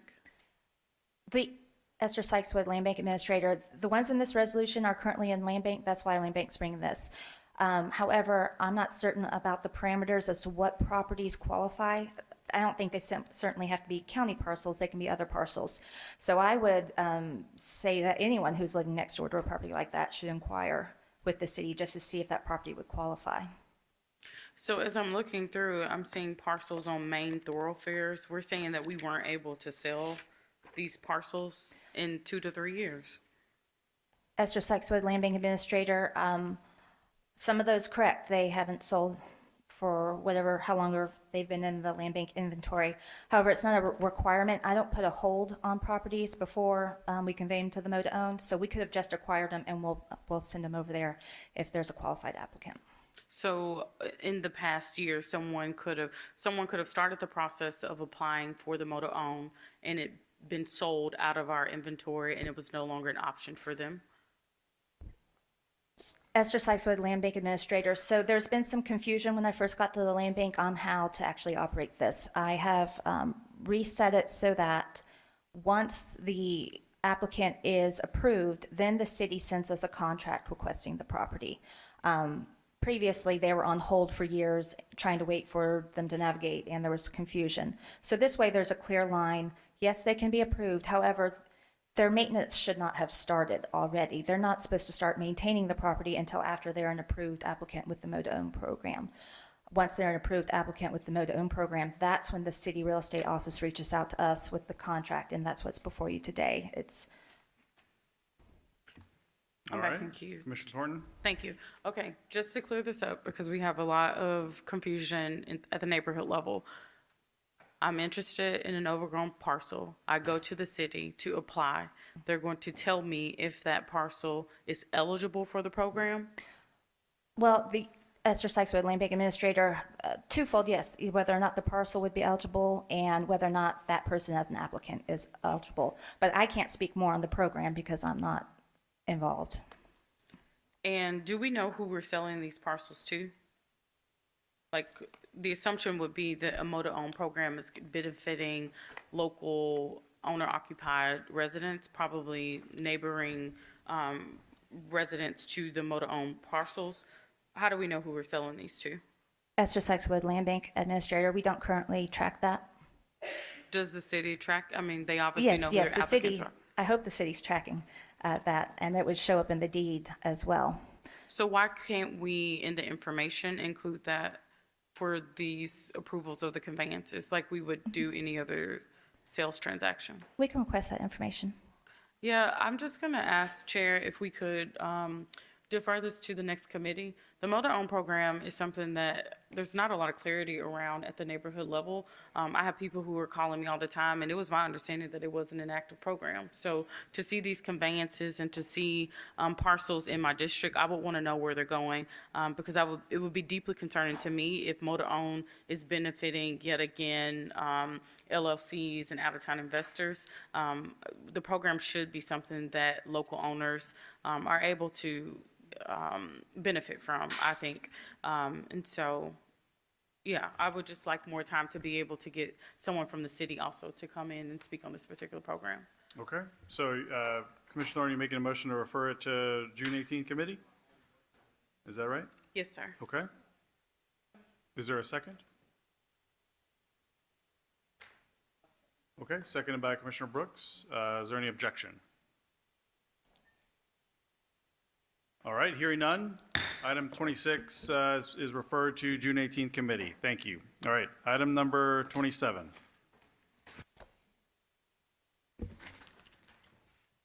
Item 27 comes from the Core City Neighborhoods and Housing Committee, which is chaired by Commissioner Brooks.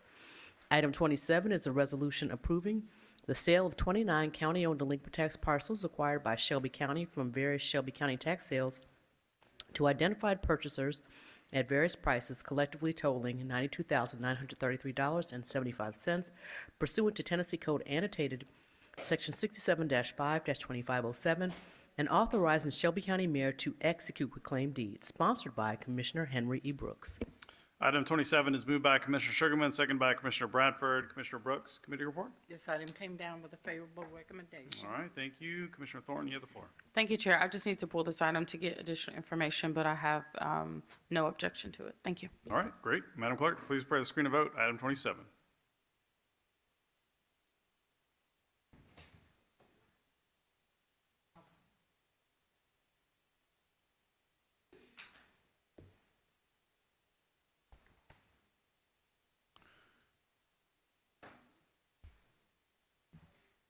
Okay, we can close the screen and record the vote.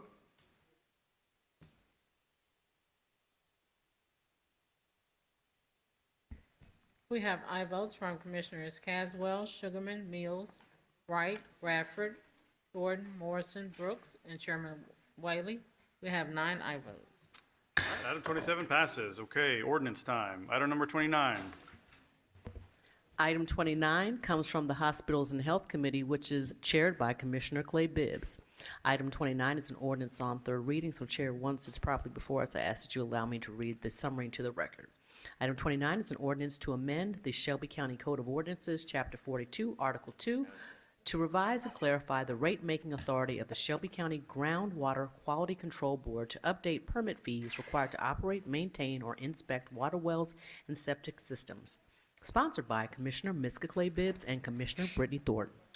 Item 29 is moved by Commissioner Sugarman, seconded by Commissioner Thornton. Commissioner Sugarman, were you in committee on this? Committee report? Yes, Chair, it's favorable.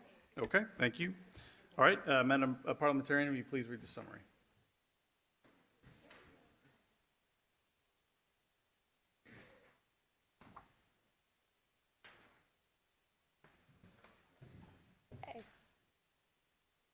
Summary for this item is as follows. Ordinance amending the Shelby County Code of Ordinances, Chapter 42, Article 2, to revise and clarify the rate-making authority of the Shelby County Groundwater Quality Control Board pertaining to fee increase for the water quality well and septic programs.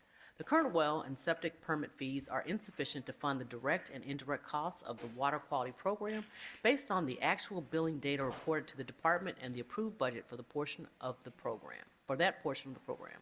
These fees were approved by the Shelby County Groundwater Quality Control Board on September 26, 2024. The Shelby County Health Department recommends approval of this ordinance, and a majority vote is required for the Board of Shelby County Commissioners to amend this chapter. Okay, thank you. All right, Commissioner Mills? Thank you. Dr. Taylor, I just have a couple of questions, and I did speak to you too, a few of them. With this board that does the fee increase, how often can they do a fee increase? And after the board decides, where does it go to? Who else? Is it just them? They have the say and nobody else to answer to? How does that process work? Dr. Michelle Taylor, Director and Health Officer of the Shelby County Health Department. So the board is made up of a diverse group of folks from Protect Our Aquifer and other folks who have a stake in it. I know we talked about the idea of maybe having somebody from unincorporated Shelby County added to the board. Of course, we would be happy to talk to the mayor about making that appointment. But what I can tell you is that the fees have not been updated in quite some time. And so we're just trying to make sure that we're fair to our program and our operating costs. We've been running at a deficit for quite some time. And I know that you've had a couple of presentations from Protect Our Aquifer just talking about how much this is going to help us as a county to make sure that we're keeping water safe, but also making sure that the fees that we collect are used to continue a quality program. And then is there any way, that was one of my concerns, that no one specifically from unincorporated would be on the board? Yes, the mayor could appoint, but he doesn't have to appoint. Sure. But everyone else across Shelby County is specifically represented on that board. I understand, and I understand the concern. And actually, when you brought it up, that was the first, I was aware that that was the case. And so I will strongly recommend that we have somebody from unincorporated Shelby County. It seems to only be fair, given that we know that we have a large number of wells in unincorporated Shelby County. Folks out there like to have nice wells. And like I was explaining to you, one of the services that we do for free out of the health department is to come and run tests on those wells. That's free of charge, right? And so that's probably part of and there are a lot of tests that have to be run to make sure that that water is safe. And so we know we're doing that. We just want to make sure that the fees are updated to a point where the services that we're providing, whether they cost or they're free to the customer, are matching what we're giving. Yeah. One of my favorite sessions from NACO, Chair Whaley, you'll remember this, was 13 Ways to Kill Your Community. Number one was water. So got to keep that safe and clean. Water is critical. Yeah. Okay, those were my two biggest concerns that we spoke about, and I just wanted to address those on the record. So thank you. Thank you, Commissioner Mills. All right, thank you, Commissioner Mills. Commissioner Wright? Thank you, Mr. Chair. Hello, Dr. Taylor again. On this, so I know your staff sent me, I believe it was just the Exhibit A from what's in the system, but that doesn't, so the Exhibit A doesn't have the exact rate amounts, I think. Is that what you're looking for, Commissioner Well, Wright? yeah, that's my question is, where are those found, or are those published somewhere? I will find out if those are published somewhere, and I'll get that information for you. And would this ordinance then, we're clarifying and revising their authority to set those rates? Is that on an ongoing basis? That would be on an ongoing basis, but I can tell you that these rates have not been updated in a number of years. So once we're able to get them updated this time, I can imagine that the other thing that the board will decide is how often that they need to look at fees and update again. It won't be a annual thing, but we have not updated these fees in quite some time. And I saw a lot of reference to state code. Are those, I'm sure, somewhat controlled or capped or something by state law? That's correct. And actually, the state has been dinging us because we have not updated the fees in quite some time. Okay. All right. Thank you, Dr. Taylor. Thank you. Thank you, Commissioner Wright. All right, we got a couple of comment cards on this item. So if I call your name, come on down, state your name and address, 3 minutes. Nyla Jones.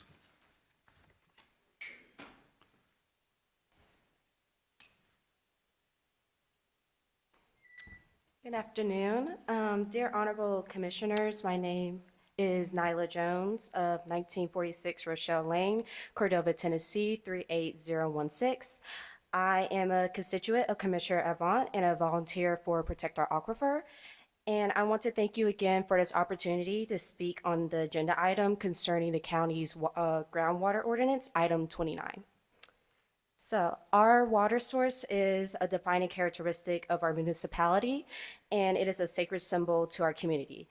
However, in recent years, studies conducted by the University of Memphis have revealed that our aquifer is more vulnerable to contamination than we previously believed. And so pollution is approaching, and it would be a shame to not act while we can, and it would be a serious oversight as well.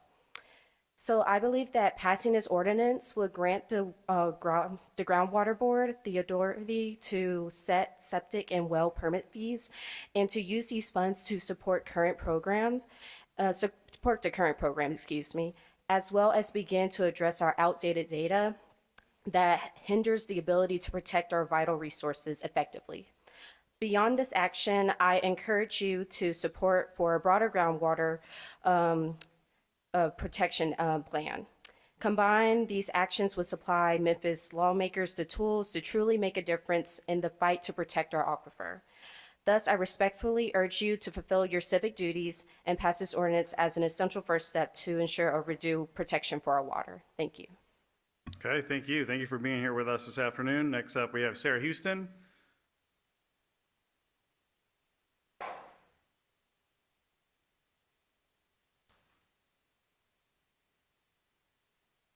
Good afternoon, Commissioners. Sarah Houston, 1910 Madison Avenue is our work address. I serve as the Executive Director of Protect Our Aquifer, and we're excited to see this come before the third and final reading. I have a nice little presentation I want to give, but to answer those questions directly. There's an attempt to have a 5-year clause in the ordinance to have them be reviewed on a set basis. That didn't make it into this iteration of it, but we don't really foresee them digging into this permitting situation very frequently. And just for a little clarification, that right now there is no place where these fees are all listed out. So that's one of the issues with this. And so the way the ordinance is drafted is that the fees would be listed out in the well construction code. So that is a code that has to be approved by the state's groundwater board. It's all about construction and permitting of those wells. And so that's where this full fee schedule would live. Right now, there's only 2 listed in the ordinance, and there's a whole bunch of little minute fees that aren't really clearly stated anywhere. So that's one just point of order on where that would actually live. So, you know, our goal around this is really just transparency, accountability, and just really clear understanding for whether you're a well driller, where you're trying to build a new house, you have an old septic system, you know, just make this very clear and understandable what these fees are.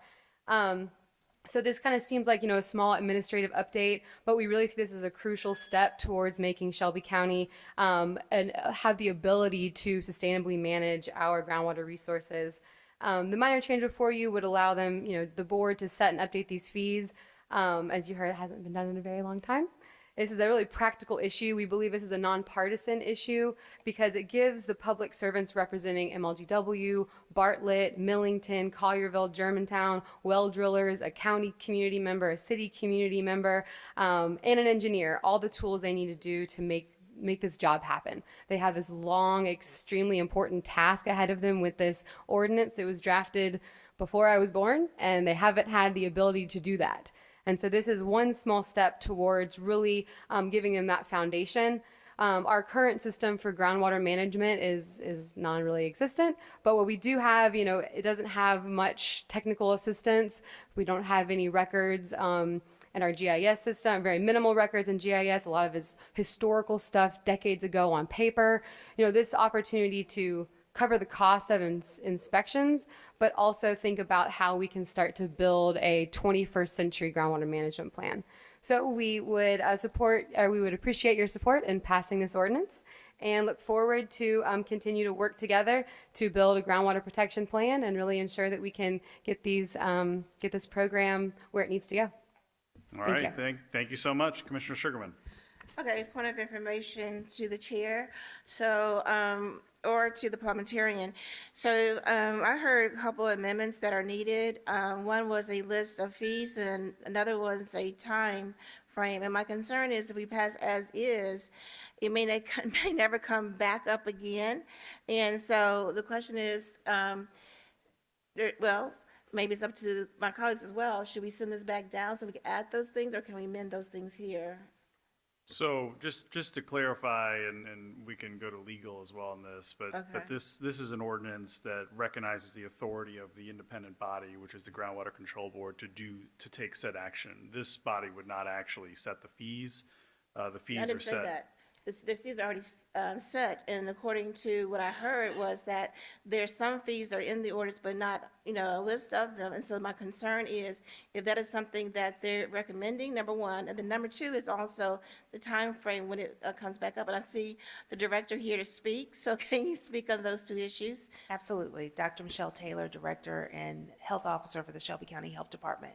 So right now, the first step is to get this ordinance passed, just to give them the rate-making authority.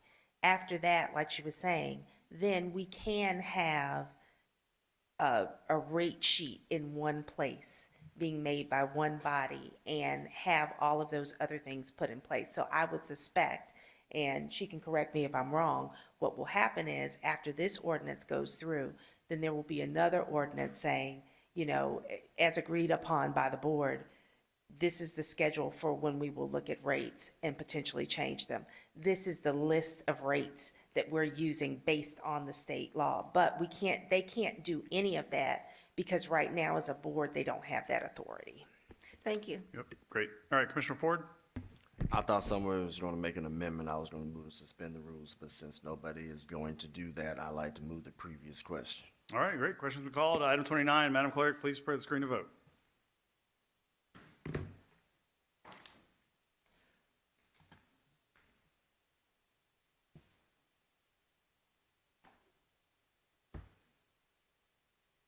Okay, we can close the screen and record the vote. All right, Ford is an aye.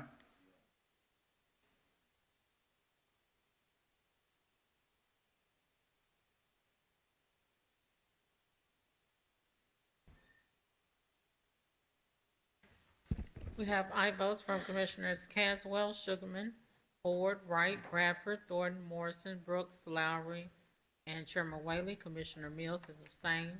We have 10 ayes and 1 abstain. All right, item 29 passes. Item number 30.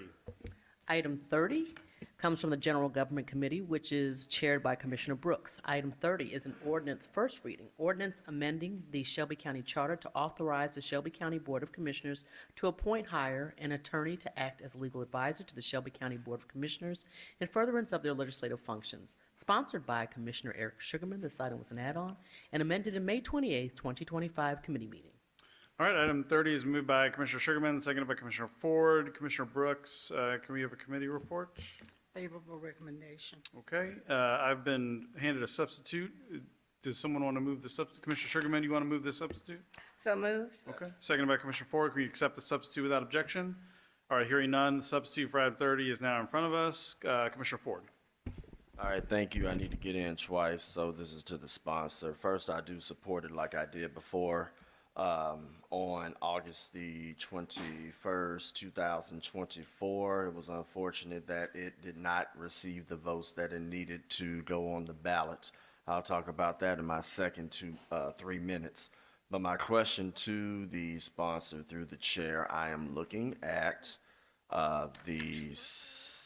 page 3 with the question, and my question is this. I know we're on first reading, but might as well ask the question now. So the item that ended up failing said that the I'm looking at the red letters in the yellow highlight.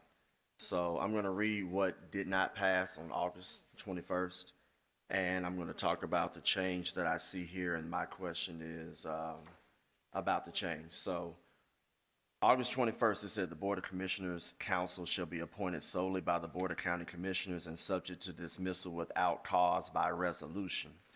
What's in front of us in this substitute says subject to dismissal without cause by the chair of the county commission. So it's gone from a resolution where 7 members would determine whether that person would be removed to one person, which is the chair of the county commission. So is there a reason for that change through the chair to the sponsor? No, it should be a resolution, to your point. Okay. Because it should be by my All right. colleagues, yes. So Chair, I'd like to make an amendment where the only thing that would be changed, I would like to strike in the substitute, the chair of the county commission, and replace it with the word resolution.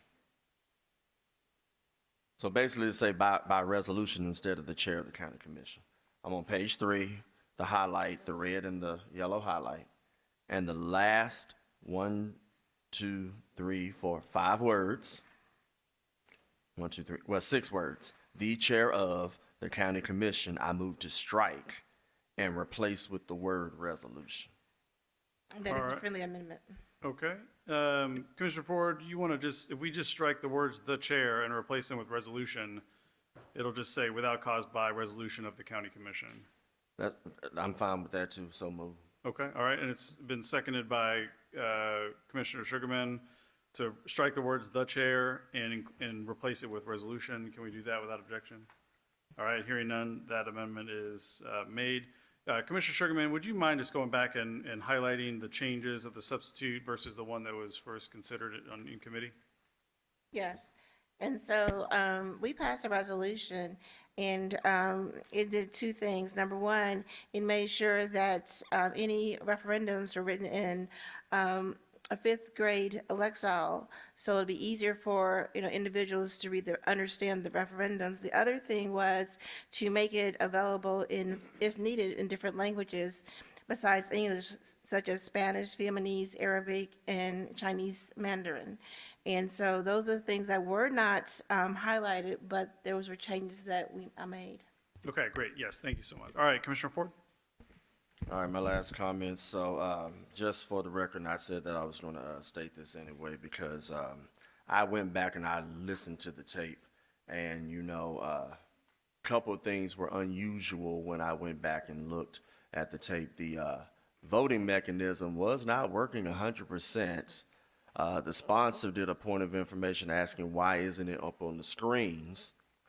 I saw exactly how it happened, and I'm just going to read what I got from the minutes clerk. It says, per your request during the committee meeting on Wednesday, May 28th, I have attached the ordinance which failed at the special called commission meeting held on August 21st, 2024. I have also included the vote for that item below. Thank you. Commissioner Thornton moved approval of the ordinance on third reading, duly seconded by Commissioner Sugarman. Discussion ensued amongst the commission. Chairwoman Clay Bibbs recognized Commissioner Caswell, who made a motion to call the question, duly seconded by Commissioner Avant. Discussion ensued amongst the commission, and the clerk called the roll of casting the vote with the following results. At that time, the ayes were Commissioners Caswell, Sugarman, Mills, Ford, Thornton, Brooks, Lowry, and Clay Bibbs. The nays at that time were Commissioners Wright, Whaley, and Bradford. Present not voting but abstaining at that time was Commissioner Avant. Absent was Commissioner Morrison, so that was an 8 aye, 3 nay, 1 present not voting, abstaining, and 1 absent. So it failed by 1 vote. So things have changed. I hope those who have a conscience still vote the way that they believe that their conscience should vote, but I'll just simply say this: you cannot serve 2 masters, and it is time to allow the voters to get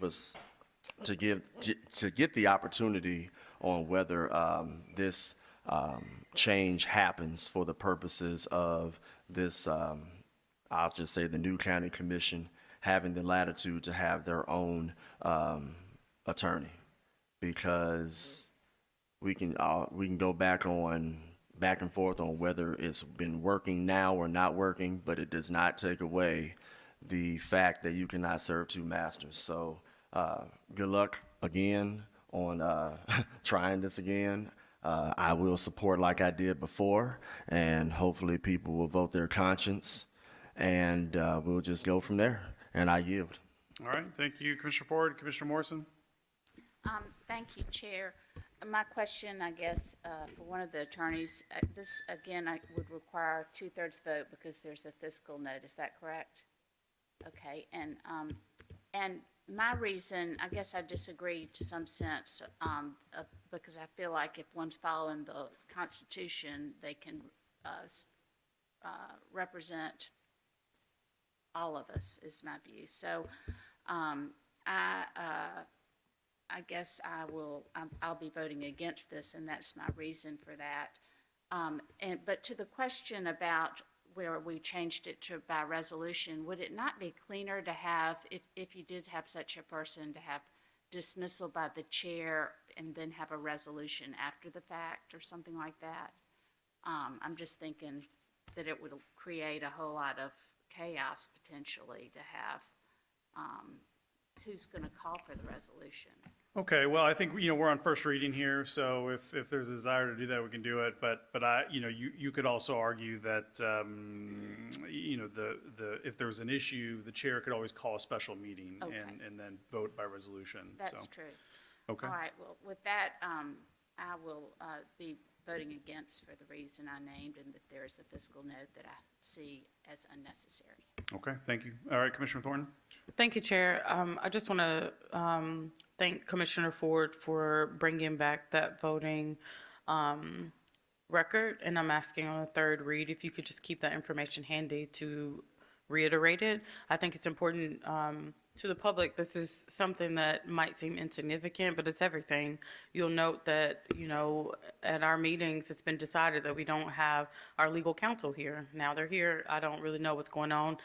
It's been almost 3 years of having legal counsel, and now I'm supposed to close out the rest of my term without it. And so what we're fighting for is something that I learned from my brief stint in law school. The law is both shield and sword. Right? And so I can tell you that there have been so many times that I have used our legal counsel for counsel to be able to creatively figure out how to come to a solution. When you take that away from the commission and you only have that type of creativity favoring the agenda of the administration, then you disadvantage the commission. And, though I'm 1/13 of the power of the mayor, this is still the legislative body that can be the check and balance to the executive branch. And so if you rob your legislative branch, which is 13 tentacles that goes deep into Shelby County as compared to one, the tentacles that the administration sends out, they all report to him. They're all thinking about their children's access to private school or public education or vacation. They're thinking about keeping their jobs. They're thinking about not jeopardizing their retirements. That's a different mindfulness that I have as an elected. So I just want to tell people that you need to protect this legislative body. We need to be able to have access to legal advisors that give us counsel. And clearly that is being encroached upon as you see it implemented. So just pay attention. I don't know after this item if you're going to see 2 of the 3 of them leave, but pay attention to these things and just protect the bodies that you elect to protect you. I would ask that at least, one of my Republican colleagues would come on over just in case Commissioner Avant is not able to join us for the 3rd reading. And I would actually ask that our newly restructured Democrat Party, that you would get involved on this issue. So this is an issue that you can actually show some type of discretion towards, and you should be very vocal about this. This is a big issue, and we need to get this resolved. Thank you.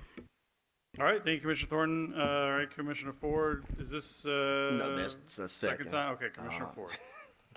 Thank you. And this should be it. So go back and reiterate the reason why I asked for the change is because no chair, whoever he or she is, should unilaterally be able to dismiss somebody of this particular magnitude. I would consider this attorney, if this gets 9 votes and goes to the voters and gets approval, is up there in level with your CAO and your deputy CAO. And what does this body do currently? We vote for our CAO, and that person has to get 7 votes. We vote for the deputy CAO, that person has to get 7 votes. The EOC head has to get 7 votes. So this commissioner believes that an attorney, just like on the city council side, you got to have 7 votes in order to receive. It shouldn't be one unilateral person, because you wouldn't want a road chair to come in and bring in their friend. And that friend might be in the county attorney's office, which has conflicts of a high magnitude. And this is another reason why I am supporting this particular item in front of us.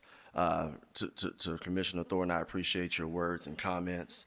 Not only do people walk away, they stare at the screen. Let's not forget that part too. So we will see what transpires. We do have 2 other readings, and I don't see any other changes that may need to be put on this. So Commissioner Sugarman's already stated her be it further ordained after the vote, and that's in yellow. I don't see any other changes that came from the original. So we shall see what happens, but I supported it then, and I support it now, and hopefully we can go ahead and make sure that this goes to the voters. And Commissioner Thornton, good luck on getting, you said, the Democratic Party to do anything. Good luck. And yes, I said it. All right, thanks, Commissioner Ford. Commissioner Brooks? Thanks, Mr. Chairman. I have a question for the sponsor. Item number 2, did the sponsor want this to be written on a 4th or 5th grade lexile? It says 4th here, but I think I heard you say 5th. 4th grade, Lexile. 4th grade, thank you. Thank you. Okay, Commissioner Thornton? Thank you, Chair. I would like to be added as a sponsor. All right, Commissioner Thornton's been moved to be added as a sponsor, seconded by Commissioner Sugarman. Without objection, Commissioner Thornton, you're added as a sponsor. And Chair, if I may, just as it relates to what has transpired with legal, can you just refresh the public, what is the reason for the shift with how we're represented with legal? And is this a permanent shift for the rest of this term? I don't think I understand. Is that a question for legal? It's a question for you, I'm assuming that you have communicated with the mayor's administration. So it's my understanding that Attorney Ingram's salary, that it comes out of the commission and the administration's budget. Is that correct? So you want to just clarify that, because my understanding has always been that that both, you're right, both our budget and the county attorney's office employs that person. Now, the other person we employ completely is a special legislative counsel, who's Attorney White. Right. Which is more in line with, I think, what is being discussed here as a totally independent attorney that works with us.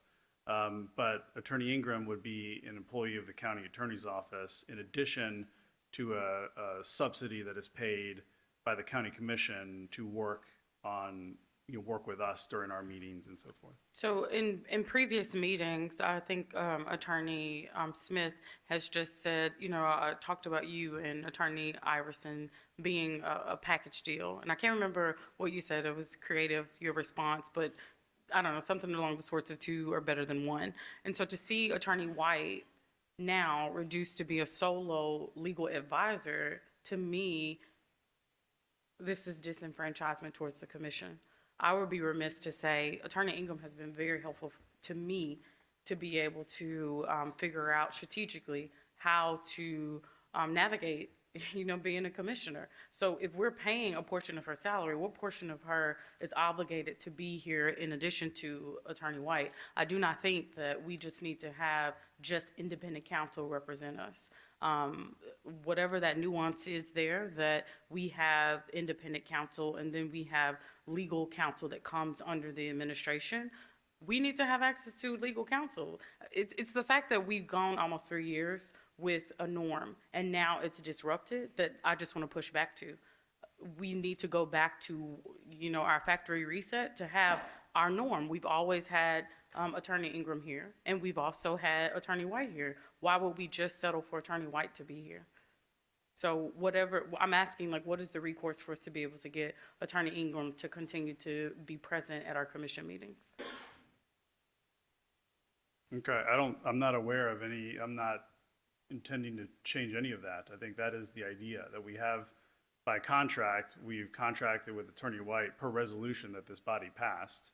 I try to help clarify the role that she could play. In addition to that, we also have, by resolution, paid the component of a salary of a member of the county's attorney's office to be legislative counsel to us.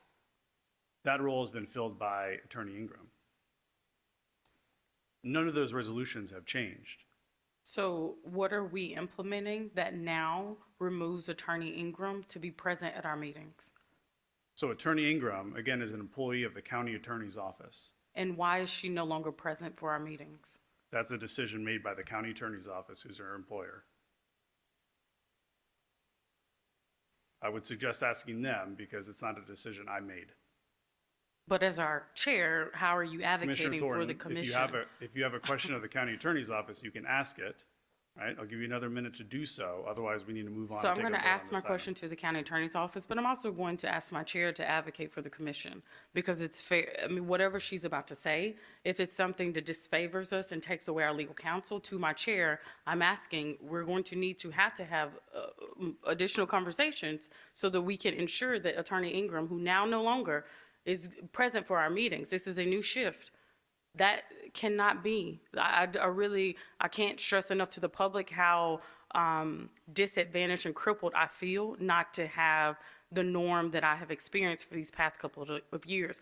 If you watch me in any other meetings, I've dipped down here and I've talked to Attorney Ingram to be able to ask her, hey, I see this is about to happen. What can I do? And she counsels me. I don't know where she is when she's not here. So I no longer have access to that type of legal advice in real time. Like that, I just want the public to just see what's happening. Y'all are our bosses. This is one of the things that it would be great to be able to see more responsiveness from our bosses, because I really don't know. This is above me, but I would love for the chair to step in. So just to the county attorney's office, if you could just explain, how do we get Attorney Ingram to be able to represent us in the future at commission meetings? Megan Smith, County Attorney's Office. For the record, it is our pleasure to serve our clients in furtherance of your duties for Shelby County. And we have and are available to you, have been available and are available to you. Our attendance in these meetings is discretionary. And the last time you saw us, the tenor of these meetings became unreasonably abusive. It wasn't the first time, but it was a moment where we needed to take a step back. We have answered your calls since then. We have responded to your calls since then. We are available to you. If you have questions or concerns, we're always listening. I was in attendance virtually at your last meeting. I did respond to questions and concerns in real time. We would love to be present, and we look forward to returning to some normal operation with the board. But meanwhile, we are available to you now. We're here now, and we will continue to answer your questions. Okay, thank you very much. All right, Commissioner Lowry. Thanks, Chair. And I know it's the first reading, so it's a question, I guess, as far as maybe to Chair and to the sponsor here, because what we're asking, well, essentially what we have with Attorney White is an independent counsel, right? And as you know, the voting record was just spelled out earlier, so you know where I stood on that. I have no issue with it. But now we have that independent counsel going forward. So what are we asking that would be different from this body being able to hire someone who is independently of the mayor's office? May I respond? Okay, and so she's here to, she's part-time. She's not a full-time attorney. She has other duties and responsibilities. And again, she's done an excellent job. But again, you know, as far as a commissioner, and this is only my 3rd year, there have been many times I have, you know, reached out to Attorney Ingram for advice in real time. Having said that, again, I feel pushback because now, you know, as far as when I send off ordinances and resolutions, as you all know, I spend a lot of my time on weekends writing these ordinances. And when Attorney Ingram does them, they come right back real quickly. I'm not trying to take anything away from Attorney White. She has many, many responsibilities. And so we need somebody that's going to be very time appropriate, you know, with us. We need somebody who's going to be independent of the mayor. Sometimes I feel like some of my ordinances I've written and resolutions I've written, I feel like now I don't have that independence as far as my ordinances are concerned. I have some that are up at the mayor's office, been there for weeks and weeks and weeks. I don't have that turnaround anymore. And they weren't sent to Attorney Ingram or Attorney White. And so there's not the independence. And this is just to ask the voters, give the voters an opportunity to allow us to amend the charter. So it's going to be up to the voters to decide. But I feel very, very handicapped. As you know, I've been whipping them out like this. Now all of a sudden, they're paused. There are gatekeepers. I feel it. And all of my ordinance support marginalized and disadvantaged people. I have a record of it. Now all of a sudden, it's like a wall. All right, Commissioner Lowry, you good? Okay, all right, Madam Clerk, please Point press of screen order. to vote. Yep, Commissioner Ford. And I just want this to be for the record, and I'm looking at the permanent rules. And I just want to make sure this happens as we go forward, Chair. I'm reading this word for word because my colleague was correct, and I'm reading this. It says assistance by the chair. I'm looking at rule. Got to go back up and find the number, but I'm just going to read the rule. All right, it specifically states, I'm going to go back because I did have it. Hold on 1 second. Because I think okay, it's called assistance by the chair. It says the chair shall assist the county commission by requesting such technical, legal, accounting, and other necessary assistance as may be required by the county commission, collectively or individually, to be able to reach any conclusions regarding items presented to the county commission. All formal requests for assistance from the county attorney's office shall be submitted in writing except when made during an open meeting. I'm not interested in the subjective abuse, whatever this, that, and the other, because I could easily say the same with documentation. But what I'm saying, as far as our rule, Mr. Chair, whoever's sitting in that seat, it says the chair shall assist by requesting technical, legal, accounting, and other necessary assistance as may be required. So when I hear my colleague's frustration with some things, you, the chair, it says shall assist to get some of these things done. So as we go forward, I just want to make sure that that's put out there, because if this commissioner sees some other things, because they've seen, you've done well, but there are some prior to you that have done awful. And that item has never been implemented. So that's my point of order. I'm gonna leave it right there, and I'm done. Thank you, Commissioner Ford. I try my best. I want to make sure that everyone gets what they need. I'm not trying to hold anything up. So when you need it, let's get it. It helps us all do our jobs better. So thank you for that. All right, Madam Clerk, please prepare the screen to vote on item 30. First reading.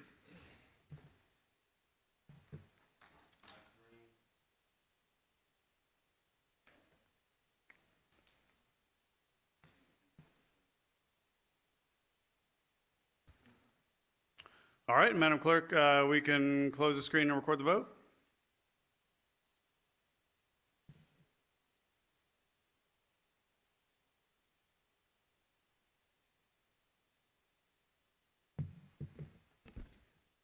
We have aye votes from Commissioners Caswell, Sugarman, Mills, Ford, Wright, Thornton, Brooks, and Lowry. Commissioners Bradford, Morrison, and Chairman Whaley have abstained. Have 8 ayes and 3 abstain. All right, item 30 goes to a second reading. Item number 31. Item 31 comes from the Core City Neighborhoods and Housing Committee, which is chaired by Commissioner Brooks. Item 31 is an ordinance on third reading, so Chair, once it's properly before us, I ask you allow me to read the summary to the record. Item 31 is a joint ordinance of the Shelby County Board of Commissioners and Memphis City Council establishing the Memphis-Shelby County Building Home Program pursuant to the Tennessee Homestead Act within Chapter 281 of the Public Acts of 1985, sponsored by Commissioner Erica Sugarman, Commissioner Brittany Thornton, Commissioner Mikkel Lowry, Commissioner Henry E. Brooks, Commissioner Brandon Morrison, and Commissioner Shante K. Avant. This item was substituted in May 28, 2025 committee meeting. All right, thank you. Item 31 moved by Commissioner Sugarman, seconded by Commissioner Bradford. Commissioner Brooks, can we have a committee report? This item came down with a favorable recommendation. Okay, thank you very much. Commissioner Sugarman? Thank you, Chair. I just have a point of information for the parliamentarian or the attorney through the chair. So how many votes do we need for this item, number one? And then number two, I think someone said on record at the last meeting that the city council is in the second reading of this. Is that correct? Okay, thank you. All right, sorry. Thanks, Commissioner Sugarman. That reminded me we needed to read the summary, so thank you. All right, Madam Parliamentarian, please read the summary on item 31. The summary on this item is as follows. This joint city-county ordinance establishes the Building Home Program to operate across Shelby County pursuant to the Tennessee Homestead Act within Chapter 281 of the Public Acts of 1985 and amends Ordinance 345 adopted September 24, 2007. The Building Home Program helps activate underutilized land in Shelby County specifically for new housing to promote community reinvestment and new housing units and helps build local capacity to develop these properties. The program also expands loan product offerings to support home ownership and construction activities pursuant to state of Tennessee requirements.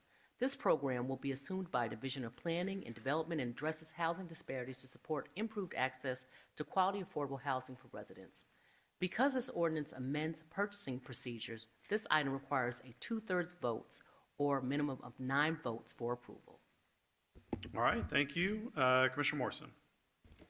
Thank you, Chair. And I just have a question about the 2/3, and I believe I've gotten my answer, but the summary sheet stated, and I agreed to sponsor it under understanding that no new funding is required by this ordinance, according to the summary sheet. but what I'm hearing from is that because it has to do with property disposition, that's the reason for the 2/3 vote, is that correct? Marcy Ingram, County Attorney's Office. Yes, Commissioner, you are essentially amending the purchasing policy, which is how people purchase property from the county, and that's why the charter requires a 2/3 vote. Okay, even though there's no new funding. Yes, ma'am, it doesn't have anything to do with funding. Great, thank you. All right, thank you, Commissioner Morrison. Commissioner Brooks? Thank you, Mr. Chairman. I'd like to defer this to the June 23rd meeting. All right, Commissioner Brooks has moved to defer it to the June 23rd commission meeting, seconded by Commissioner Lowry. Is there, Commissioner Bradford? I don't have objection. I just want to hear to see if that affects anything from, as far as tracking, that kind of stuff. Sounds like it won't, but just want to make sure. John Zena, Planning and Development. I don't believe so. It is scheduled for third reading at City Council next Tuesday. Their next meeting is June 24th. It might be good to have them also defer so that it is done on the heels of the commission's action on the 23rd. Okay, all right, without objection. Item 31 is deferred to June 23rd. Okay. Item number 32.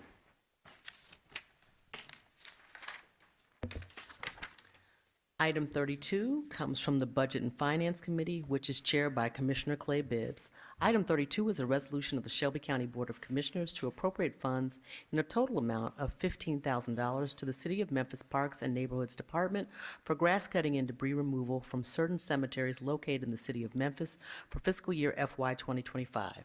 This item requires an allocation and appropriation of FY 2025 Commission contingency funds in an amount not to exceed $15,000. Sponsored by Chairman Michael Whaley and Commissioner Henry E. Brooks, this item was amended in May 28, 2025 committee meeting. All right, thank you. Item 32 is moved by Commissioner Sugarman, seconded by Commissioner Bradford.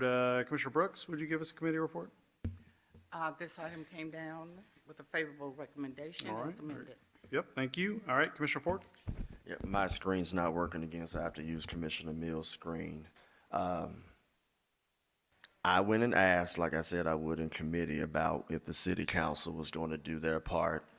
My father was in the audience. He did call the administration, I want to say Mr. Adams, who's right under Mayor Young, and it was stated that they would match this money. So just for the record, so that the cemeteries would match up, there was one that was added. See, we got 1341 Rose Hill, 2012 Hernando Road. We got 55 West Mitchell Road. We got Mount Carmel located at the corner of Elliston and Bellevue. And then we have 1428 South Parkway East, and then the addition of Zion Hill. So when I asked if 15 being matched would be enough to cut these cemeteries, it was stated that it would be. So because I did do the due diligence I said I would do in committee, I'd like to be added as a sponsor on this item.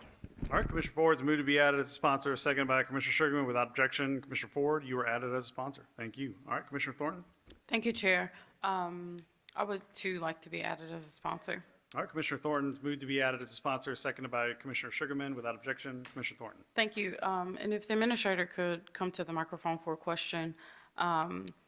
It was brought to my attention, are you going to come or we're going to have to wait?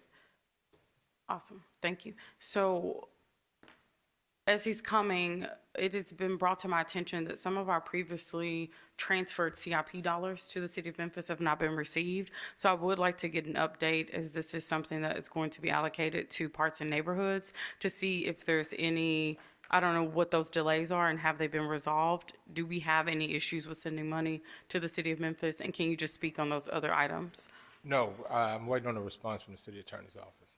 Do we know when, we're about to near the end of the budget season, so is there a deadline that if they are not received, just talk through the scenarios of what could happen if we don't hear back from someone? We're going to hear back before June the 30th. If not, Mike Thompson and I have already talked about encumbering that money for the next year. Okay, thank you for that. And just a fun fact, my great-grandmother's buried in one of these cemeteries. Thank you. Okay, thank you, Commissioner Thornton. All right, Madam Clerk, we can prepare the screen to vote on item 32. All right, Commissioner Ford will be the first aye.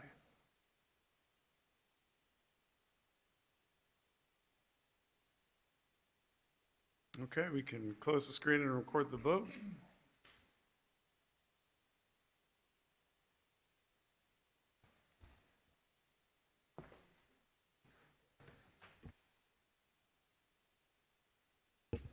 We have aye votes from Commissioners Caswell, Sugarman, Mills, Ford, Wright, Thornton, Morrison, Brooks, Lowry, and Chairman Whaley. We have 10 aye votes. All right, item 32 passes. Item 33. Item 33 comes from the Budget and Finance Committee, which is chaired by Commissioner Clay Bibbs. Item 33 is a resolution to amend the Shelby County Government FY 2026 Proposed Trustee General Fund Operating Budget in an amount not to exceed $3 million to fund the county's Property Tax Relief Matching Program and Greater Memphis Financial Empowerment Center. This item requires the appropriation and expenditure of general fund balance, sponsored by Commissioner Chairman Michael Whaley, Commissioner Shante Avant, Commissioner Amber Mills, Commissioner Edmund Ford Jr., Commissioner Miska Clay Bibbs, Commissioner Charlie Caswell, Commissioner Mikkel Lowry, Commissioner Erica Sugarman, Commissioner Henry Brooks, and Commissioner Brittany Thornton. This item does not meet requirements of the permanent rules, and it's an add-on in May 28, 2025 committee meeting. It's my understanding that it did not complete legal or finance review. Chair, I'd like to move to suspend the rules. All right, moved For by, the purposes of this.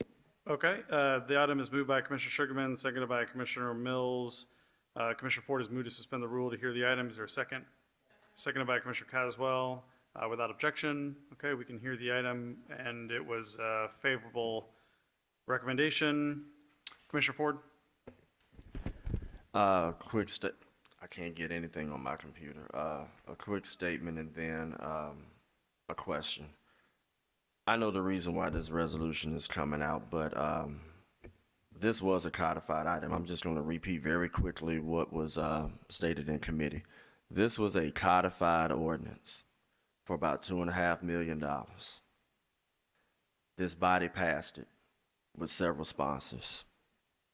It was not signed by the county mayor, and it was not put in his proposed budget. Then the trustee came down subsequently with a resolution where there was some money, I want to say, that came out of fund balance, about 200,000, give or take, to add to the 2.5. This body passed it. It was not signed by the county mayor, and this program is not in the proposed budget.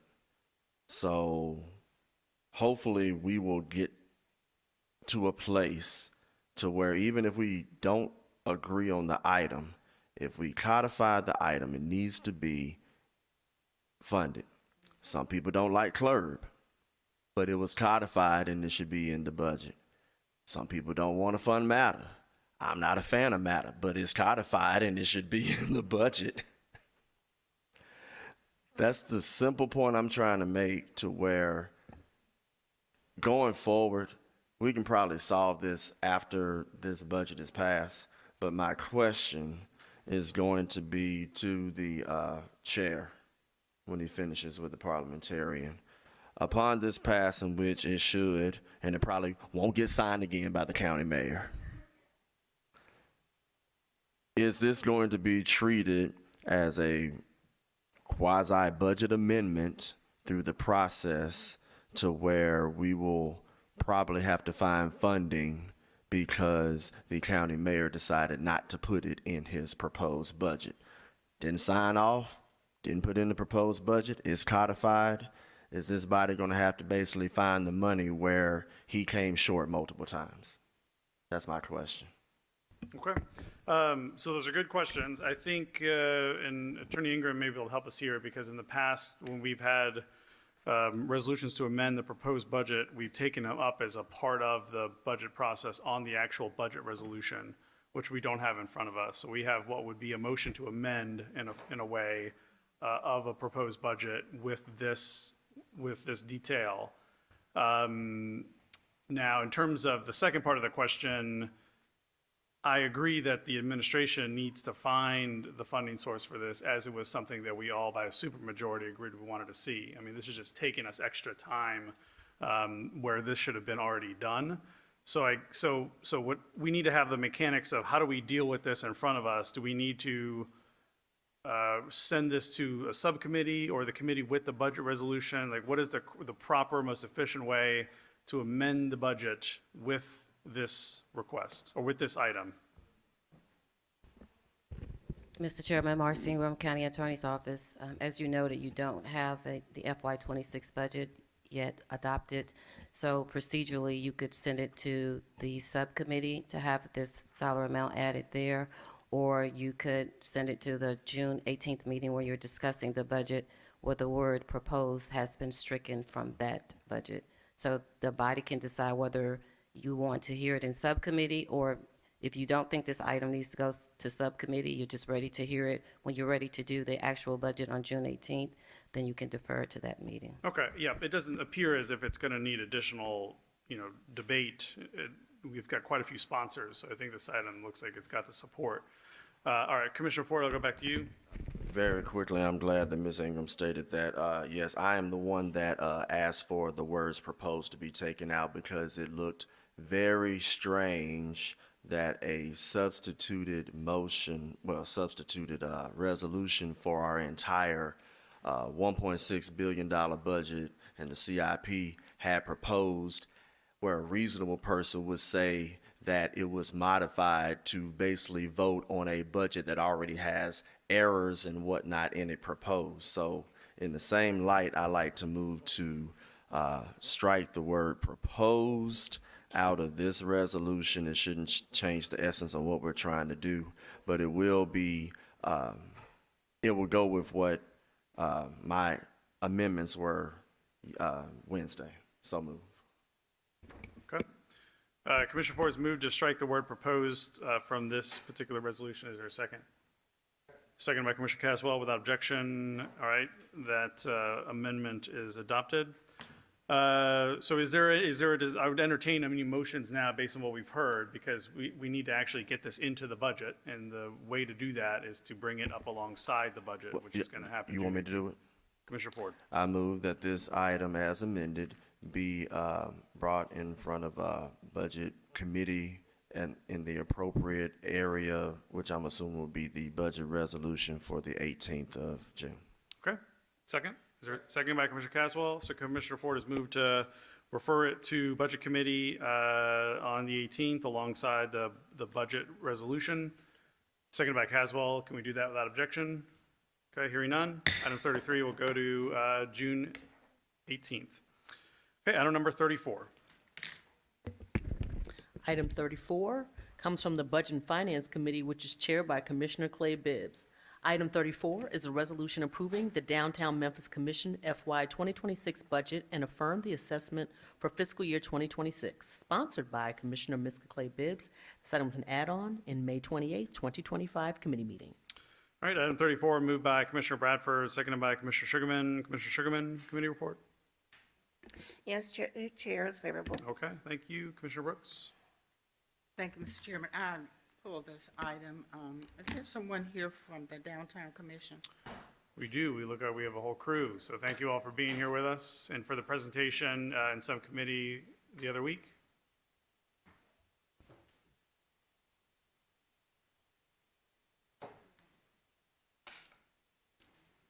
Good afternoon, Shandell Ryan, President and CEO of Downtown Memphis Commission. How may I help you? Okay, thank you for being here. I missed your presentation at the Budget Subcommittee, but I won't ask you to go back through that. I will ask you, though, for one item, and that would be a list of Beale Street businesses by owners, address, race, and gender. Yes, ma'am. I'll have it sent to you. I don't have it currently with me. I know you don't. Okay, yes, ma'am. I was just waiting to find out when you can send it. Oh, I can send it this week. Would you like it via email? Yes, ma'am. Okay, yes, ma'am. Tomorrow? Tomorrow, maybe not tomorrow, but definitely this week. All right, thank you so much. All right, thank you, Commissioner Brooks. Commissioner Thornton? Thank you, Chair. If you could just send that to the entire body, that'd be helpful. And then when we were doing our legislative lobbying this season, they talked about, I can't remember the amount, it was upward of 150 million, I think, coming into the downtown area for public safety. Can you just say more about what that time span is, what the priorities are, what the thoughts are about how that's going to be leveraged, and what are some of the goals? Like, where can we learn more about how did this even come to be? And I was just fascinated to hear it. Absolutely. Shandell Ryan, Downtown Memphis Commission. So the state legislature put about $150 million in their budget for downtowns to apply for it across the state. We will be making an application. We are still awaiting the rules for that particular grant amount, but I can't explain it any more than that it is for downtown safety measures. It includes infrastructure and other items that could be used for public safety in terms of policing. But other than that, I don't have a lot of information yet. We're awaiting the rules from the state. So that clears up a lot for me. So it's available to municipalities or counties all across the state?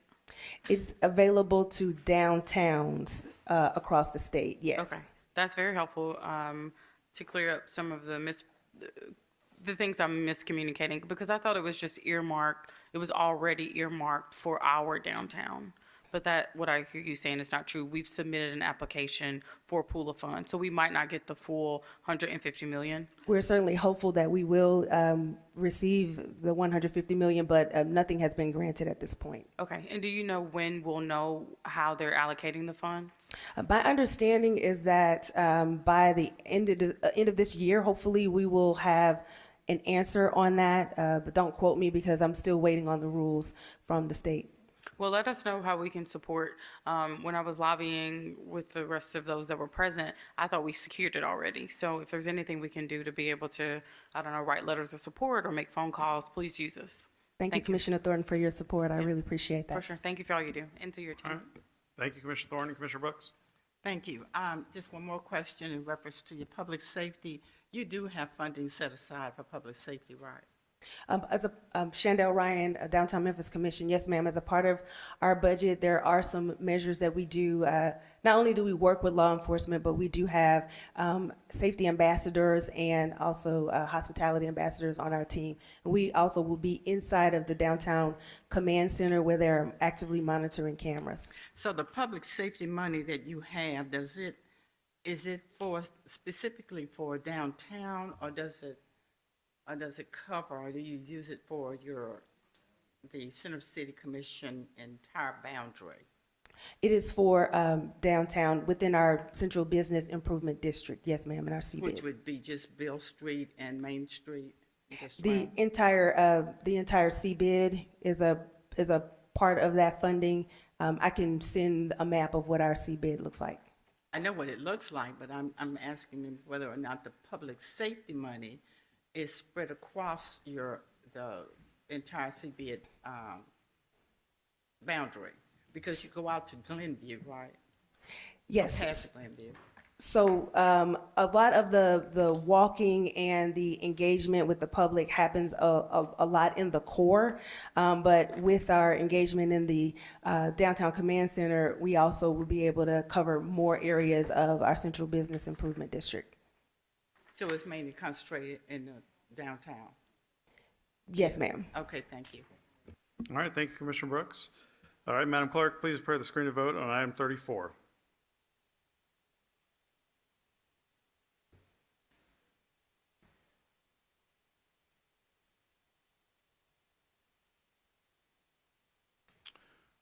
Okay, we can close the screen and record the vote.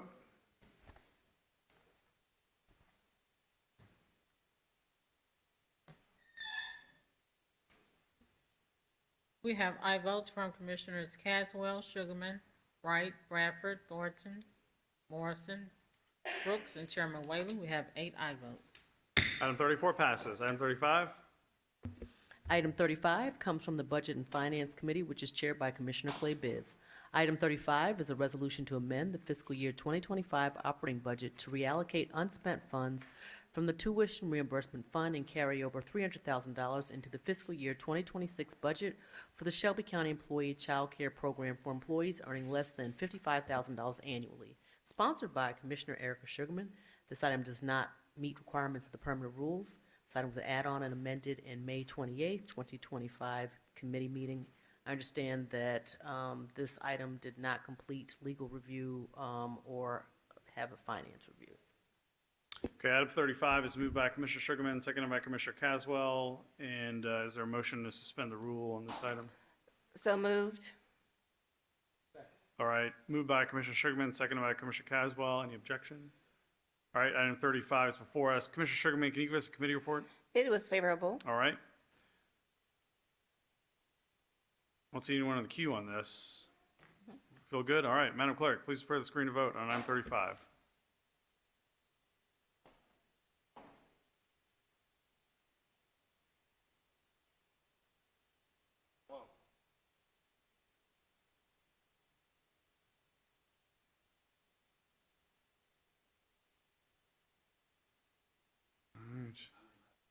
Okay. All right, there it is. All right, Commissioner, okay, very good. All right, Madam Clerk, please close the screen and record the vote.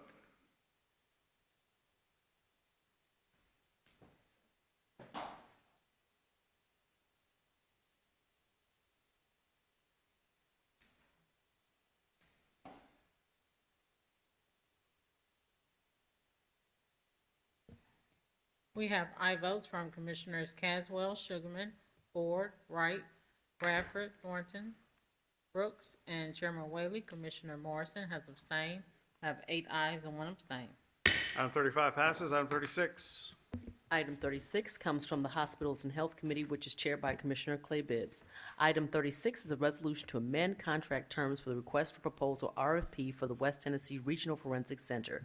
This RFP proposes changing the initial contract terms from 1 year with 2 one-year renewals to a 3-year initial term with 2 one-year renewals. This adjustment will enable potential candidates to submit proposals and provide adequate time for the Shelby County Health Department and contractors to assess the successful contractor's performance and necessary investments. This item requires the approval of the Board of County Commissioners. Sponsored by Commissioner Ms. Clay Bibbs, this item was amended in May 28, 2025 committee. Thank you. Item 36 is moved by Commissioner Sugarman, seconded by Commissioner Thornton. Commissioner Ford, could you give us a committee report? Okay, let me try it again. This item did come down amended, but with a favorable recommendation. Okay, good to hear. All right, seeing no one on the screen, Madam Clerk, please prepare the screen and vote on item 36.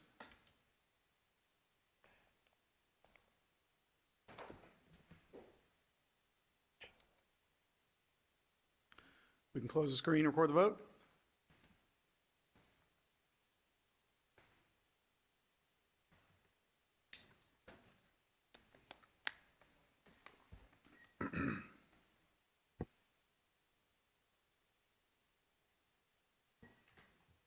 We have aye votes from Commissioners Caswell, Sugarman, Ford, Wright, Bradford, Thornton, Morrison, Brooks, and Chairman Whaley.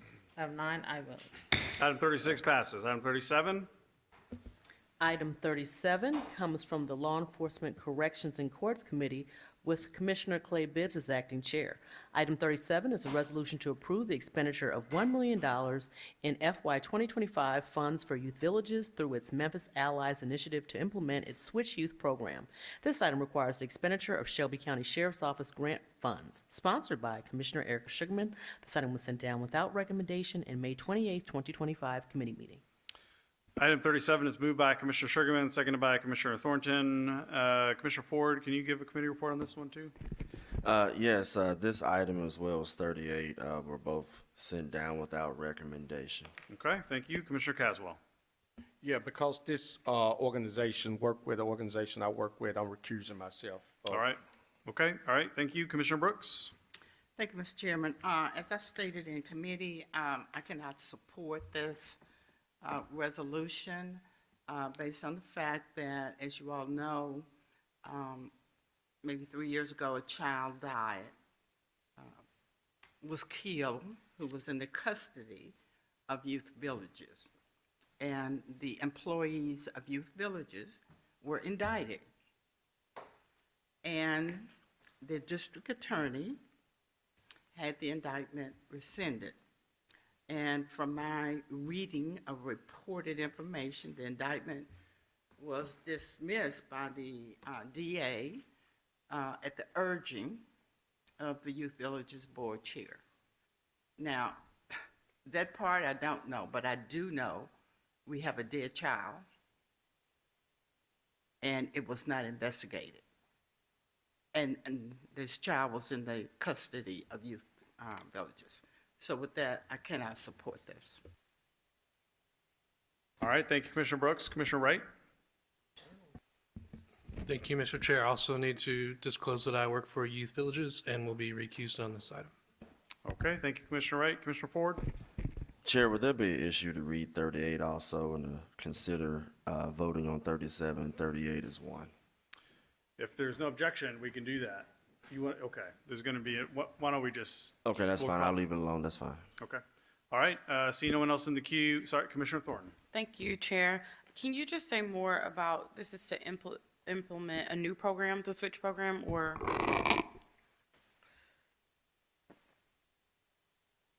You grabbed the mic kind of strong, so we defer to you.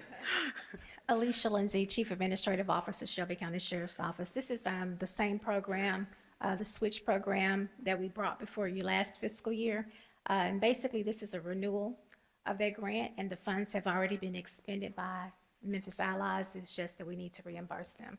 And if I may just have a point of privilege, the issue where the district attorney has declined to indict or whatever, that item is not before us. But there is a joint statement that Youth Villages and the family and the attorney for the family all agreed upon that the item is settled. So I just want to add that for the record. So I heard you say a renewal and then a reimbursement. Yes, so this grant is from the Alicia Lindsay, Chief Administrative Officer, Shelby County Sheriff's Office. This grant is from the state of Tennessee, and it's the first one, the $1 million, is a collaborative grant, meaning that we had to have someone that fit the prerequisite experience and skill set in order to fulfill the requirements of the grant. The selected contractor has already expended funds. You know, this item had came before you, I want to say in March, but it was deferred till today or till last Wednesday. And so basically it's just a reimbursement grant. Their funds have already been spent and we need to reimburse them. And so if we wanted to know the impact from the expended funds, where could we find that? So I believe Alicia Lindsay, Chief Administrative Officer, Shelby County Sheriff's Office, there's a vendor called Themis that is performing the measurements of the grant and the effectiveness of the grant. Okay, and where can we find the summative information of that? We can get that to you. We can find out the status and get that information. It's in progress. Okay, whenever it's complete, if you could provide it to all of the commission. So this is allocated to a white male local sole source. So we're saying that they're the only entity that can provide these services? Alicia Lindsay, Chief Administrative Officer, Shelby County Sheriff's Office. At the time that the Shelby County Sheriff's Office received the grant or applied for the grant, this was the only vendor that met the requirements. And can you just share the requirements to the entire commission as well, so I that we can will. see? Okay. Yes. And I was trying to look through the documents to see where, y'all have targeted areas, right? Can you just reiterate where the areas are? Susan Deason, Memphis Allies Executive Director. For our Switch Youth program, we're citywide, so we take referrals from any of the target areas. Okay, I'll get back in queue. Thank you. All right, thank you, Commissioner Thornton. Commissioner Morrison? Thank you so much. And I was just going to make a positive comment. I had the opportunity this year and another year to go to part of the Memphis Allies conference. And I was just really impressed, particularly to hear the young man that it's such a strong intervention program. And the youth that had been a offender who is now on the team, that just blew me away. And so, colleagues, I would just say that it's part of the safe community plan of our community, and we're fortunate to have the grants come in not through our budget, but as they are, and to commend you all on the work. So that's all I have. All right, thank you, Commissioner Morrison. Commissioner Sugarman? Thank you, Chair. And so my question then becomes, is Youth Village a pass-through for Memphis Allies? And then Switch, how does Switch play a role? And so I'm kind of confused with that. So can you clarify that for me? Susan Deason, Memphis Allies. Yes, our switch model is the model that our team members implement with the participants. Memphis Allies is an initiative of Youth Villages. So we're not a separate 501c3, we're a program of Youth Villages, but it's specifically designed to work with those at highest risk for involvement with gun violence. And it's very distinct from the other programs that Youth Villages delivers historically based on who we serve and the goals and outcomes of that initiative. Okay, so of the $1 million, does Memphis Allies receive the $1 million or a percentage of that? Well, Youth Villages is the 501c3 that Correct. houses Memphis Allies. But all of that funding goes directly to the programming that I just described. So they So receive this is state, 100%? these are state dollars from the Violent Crime Intervention Fund that are flowing through the Shelby County Sheriff's Office. Okay, so of the $1 million, they receive 100%? 100%. Okay, and the Switch program, is that like the Switch as far as the gun is concerned? So it stands for Support with Intention to Create Hope. It is a bit of a play on words. So we know that individuals use illegal switch devices to transform a weapon, and we use the switch model to transform lives. Okay, thank you. Thank you, Commissioner Sugarman. Commissioner Thornton? Thank you, Chair. So there's like two different, I mean, I see one of my counterparts from Orange Mountain, Mr. Porter here, who really disarms me in these type of moments, because I want to go hard. I mean, my sentiments are similar for different reasons with Commissioner Brooks. It's just more so just I have been very hard on all things that are infrastructures that are poverty-oriented, Black issue-oriented, with white faces. And so I have to be consistent with that. I'll abstain from my vote just because I know that you do great work, but the point has to be that where we put resources, we have positive outcomes. So to say that, you know, if we didn't put $1 million into 901 Block Squad or some of these other entities that I've seen come down, that they couldn't also come down here and have great testimonies, great conventions, great summits, you know, like it gets disrespectful at some point to just say that only white-run entities are capable of certain great outcomes, because we know that that's not true. I do believe that you're doing a great work. I've had the opportunity to come and speak to, you know, a cohort of like your members, and it was a great opportunity. And I know just from the headlines that y'all are working with some very dangerous elements to the work that you do. So I applaud the work that you're doing. I just want it to just be said to the public, to the blackest city per capita in the nation that is Memphis, that these type of moments really have to make you just tune in, to raise just an eyebrow, to just say, why is there only one entity in our county that can qualify for this type of service? And I know a number of entities within that I think you subcontract with, that I'm just curious if you're building capacity. So I would love to know, what metrics are you using to track how you're growing the capacity of those organizations, and would love in these moments where we're renewing or we're extending, that you would present that information to us, because that's what I'm actually looking to have my vote go from an abstention to an actual yes, to be able to say, this is, you know, we've allowed these organizations to incorporate. We've increased the revenue flowing into these entities. Like, what does that look like? Like, let's build capacity so that youth villages can have some competition.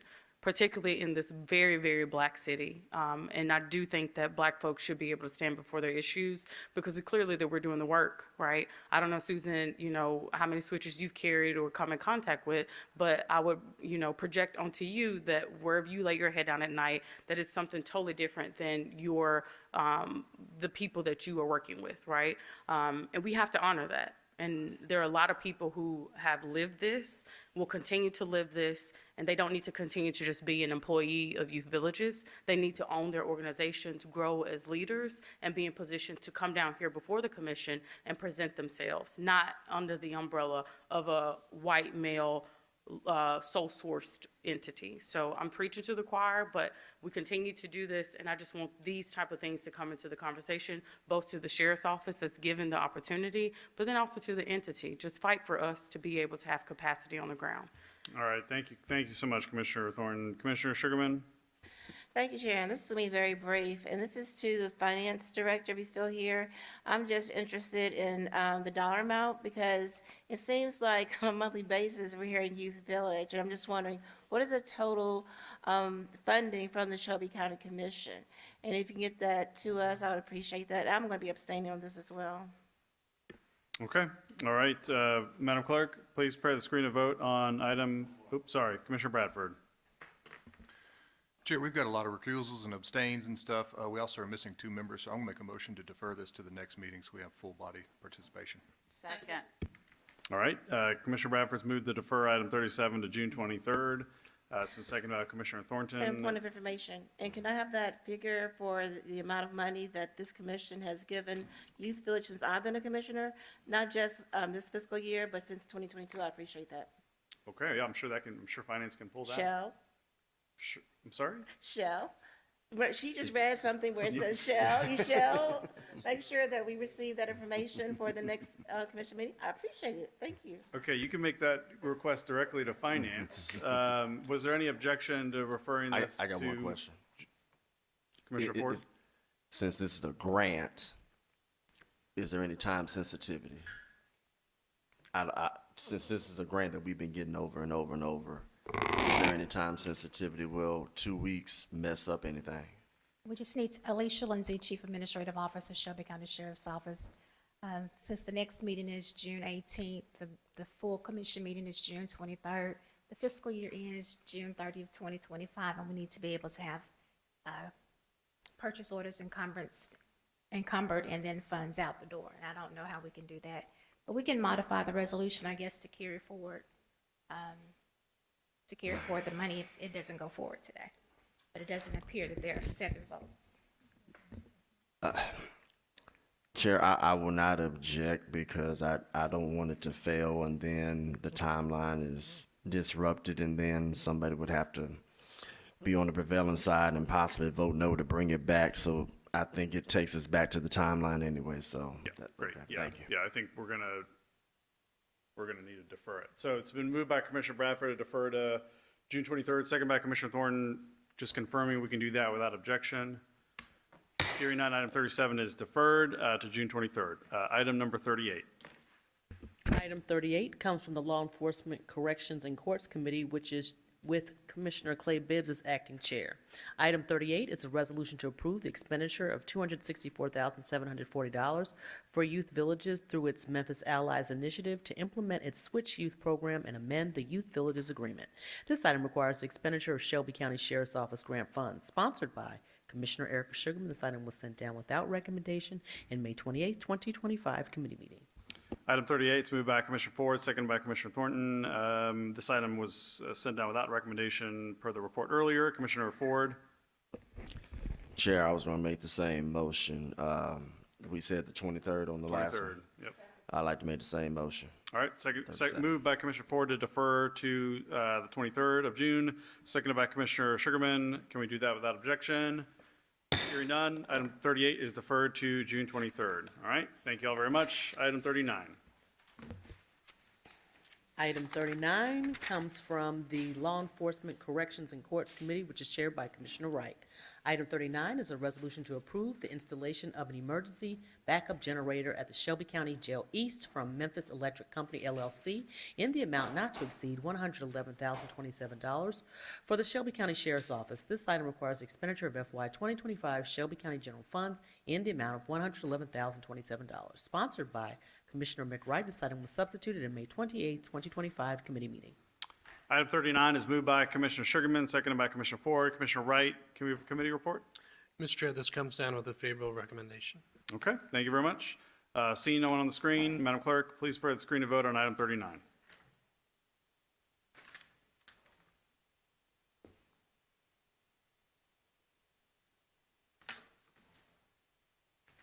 Okay, we can close the screen and record the vote.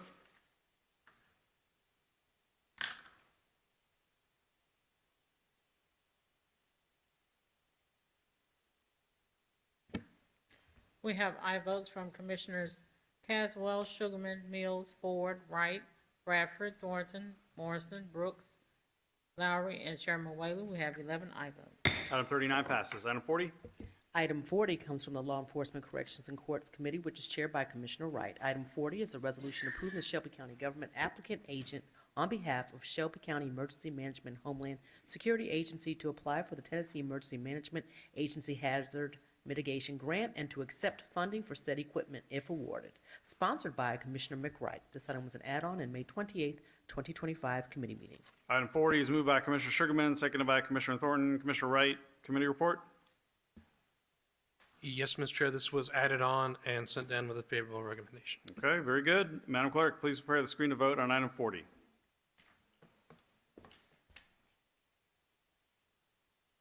Close the screen and record the vote.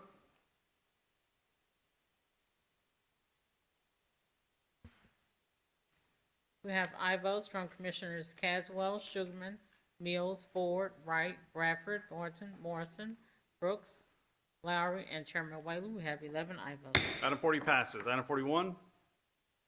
Item 41 comes from the Law Enforcement Corrections and Courts Committee, which is chaired by Commissioner Wright. Item 41 is a resolution approving the expenditure of Shelby County Emergency Management and Homeland Security Agency pass-through funds from the FY 2025 Homeland Security Emergency Operations Center grant in an amount not to exceed $797,790.98 for Emergency Operations Center software and audio-video equipment upgrades purchased from Memphis Communications Corporation.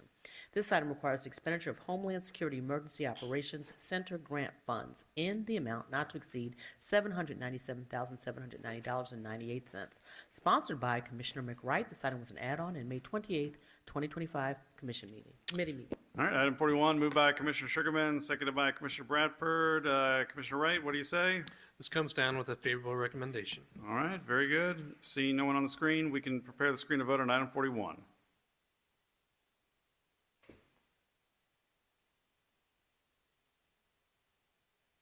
All right, Madam Clerk, we can close the screen and record the vote.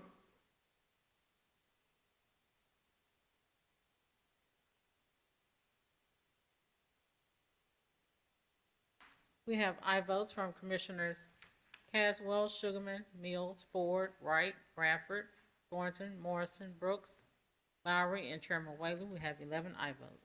Item 41 passes. Item 42. Item 42 comes from the Audit Committee, which is chaired by Commissioner Clay Bibbs. Item 42 is a resolution receiving and filing the third quarter report of the Shelby County Government for the year ending June 30th, 2025, sponsored by Commissioner Miska Clay Bibbs. This item was amended in May 28th, 2025 committee meeting. Item 42 moved by Commissioner Thornton, seconded by Commissioner Sugarman. Commissioner Ford, can you give us a committee report? This item was amended and it came down with a favorable recommendation, Chair. Okay, thank you very much.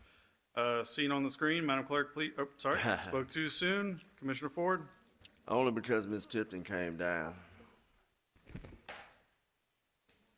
I do have one question, though.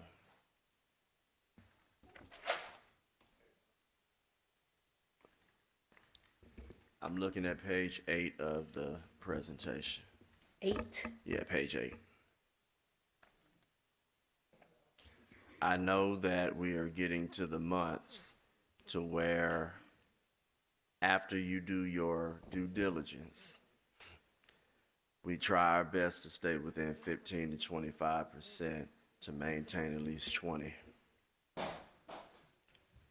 I know you don't want to answer the question necessarily, but before we go into these last set of deliberations before June 30th, how does it look? Because we may have a lot of amendments that may be adding things, but you might have a few things that may be subtracting things as well. But I'm looking at page 8, and I see 36.83 to this point, and I know what we ended up with at the end. We were under 20. FY24, FY24, as of 3/31, we were at 36, but when we closed out the books, we were under 20. I see this is lower than the other two significantly, so this is where I'm going with my question. So for the purposes of us getting ready to hopefully get a budget passed and not have a continuation budget or anything like that, is there anything you want to say about this page while we go through our budget deliberations for the purposes of when you close the books on June 30th, we can possibly get close, if not at where we used to be in 2021 when we were in compliance with the fund balance policy? But with the amendments that you've seen, how does it look? Thank you. Audrey Tipton, Director of Administration and Finance. As I mentioned in my in the presentation, I plan to mention that even though it shows at 29.7 right now, that is definitely the max we'll be at this time of year. So just keep that in mind as we go throughout this year, that all of the additional revenue that's expected for next year will not improve this number for the fiscal year 2025. So I recommend just tread lightly. And Chair, my request on the floor is, can we have the final reconciliation of the opioid money in preparation? You said you did send it? When did you send it? I sent it via email to everyone last week. Yes, I think it was last week. Okay. Yeah. Was it a spreadsheet? Yes. And it had that negative 44,000 on there? Yeah, that's the And that's the reconciliation? That's the reconciliation. Okay, I read that. I thought you just sent something. Okay, I got that document. Okay, that's all I have. Okay, all right, thanks, Commissioner Ford. Madam Clerk, please prepare the screen to vote on item 42.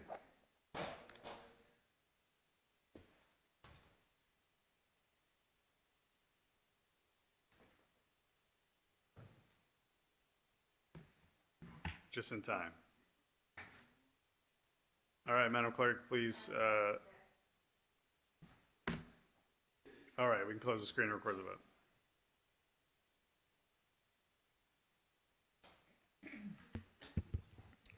We have aye votes from Commissioners Caswell, Sugarman, Mills, Ford, Wright, Bradford, Thornton, Morrison, Brooks, Lowry, and Chairman Whaley. We have 11 aye votes. Item 42 passes. All right, Commissioners, if you have any announcements or statements, jump in the queue. Commissioner Caswell? Thank you, Chair.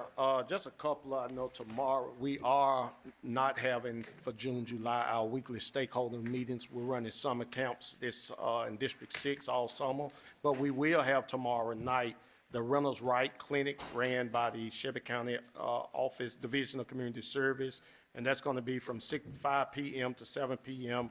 at the dwelling place, 3034 Austin P. Highway. Again, that's the Reynolds Wright Clinic. And then this coming Saturday, in partnership with Juneteenth, Dr. Talisa Franklin, we're going to have a men's panel in conjunction with the gun violence prevention at 10 o'clock at Health Science Center. Myself, Commissioner Lowry, will be on the panel along with some other men from our county. That's going to be this coming Saturday. And then also June the 21st, just put on your calendar, Men's Wellness Collective. That's Heart and Soul with Baptist Hospital. We'll be at the Agri Center Saturday, June the 21st from 8:30 a.m. and 2 p.m. I just want to say quickly that thanks to Pastor Leon Jones, Pastor Terrell Munger, who got about 15 other pastors to come together across the city. We got churches identified that's running summer leagues all summer, from 8 in the morning to midnight on Saturdays and Sundays. Thank you. All right, thank you, Commissioner Caswell. I always know you'll roll deep on this part of the meeting. Thank you so much. Commissioner Bradford. Yes, former Commissioner Billingsley wanted me to announce that tomorrow evening, Alliance Healthcare Services has a legislative reception for local and state reps. This is going on at their facility at 3200 Broad from 4:30 to 6:30. I will not be able to attend because tomorrow night is also my District Connect meeting in Collierville, but I'm sharing for everyone else. Okay, all right, thank you so much. All right, Commissioners, with that, we are adjourned until Monday, June 23rd, 2025 at 3 p.m.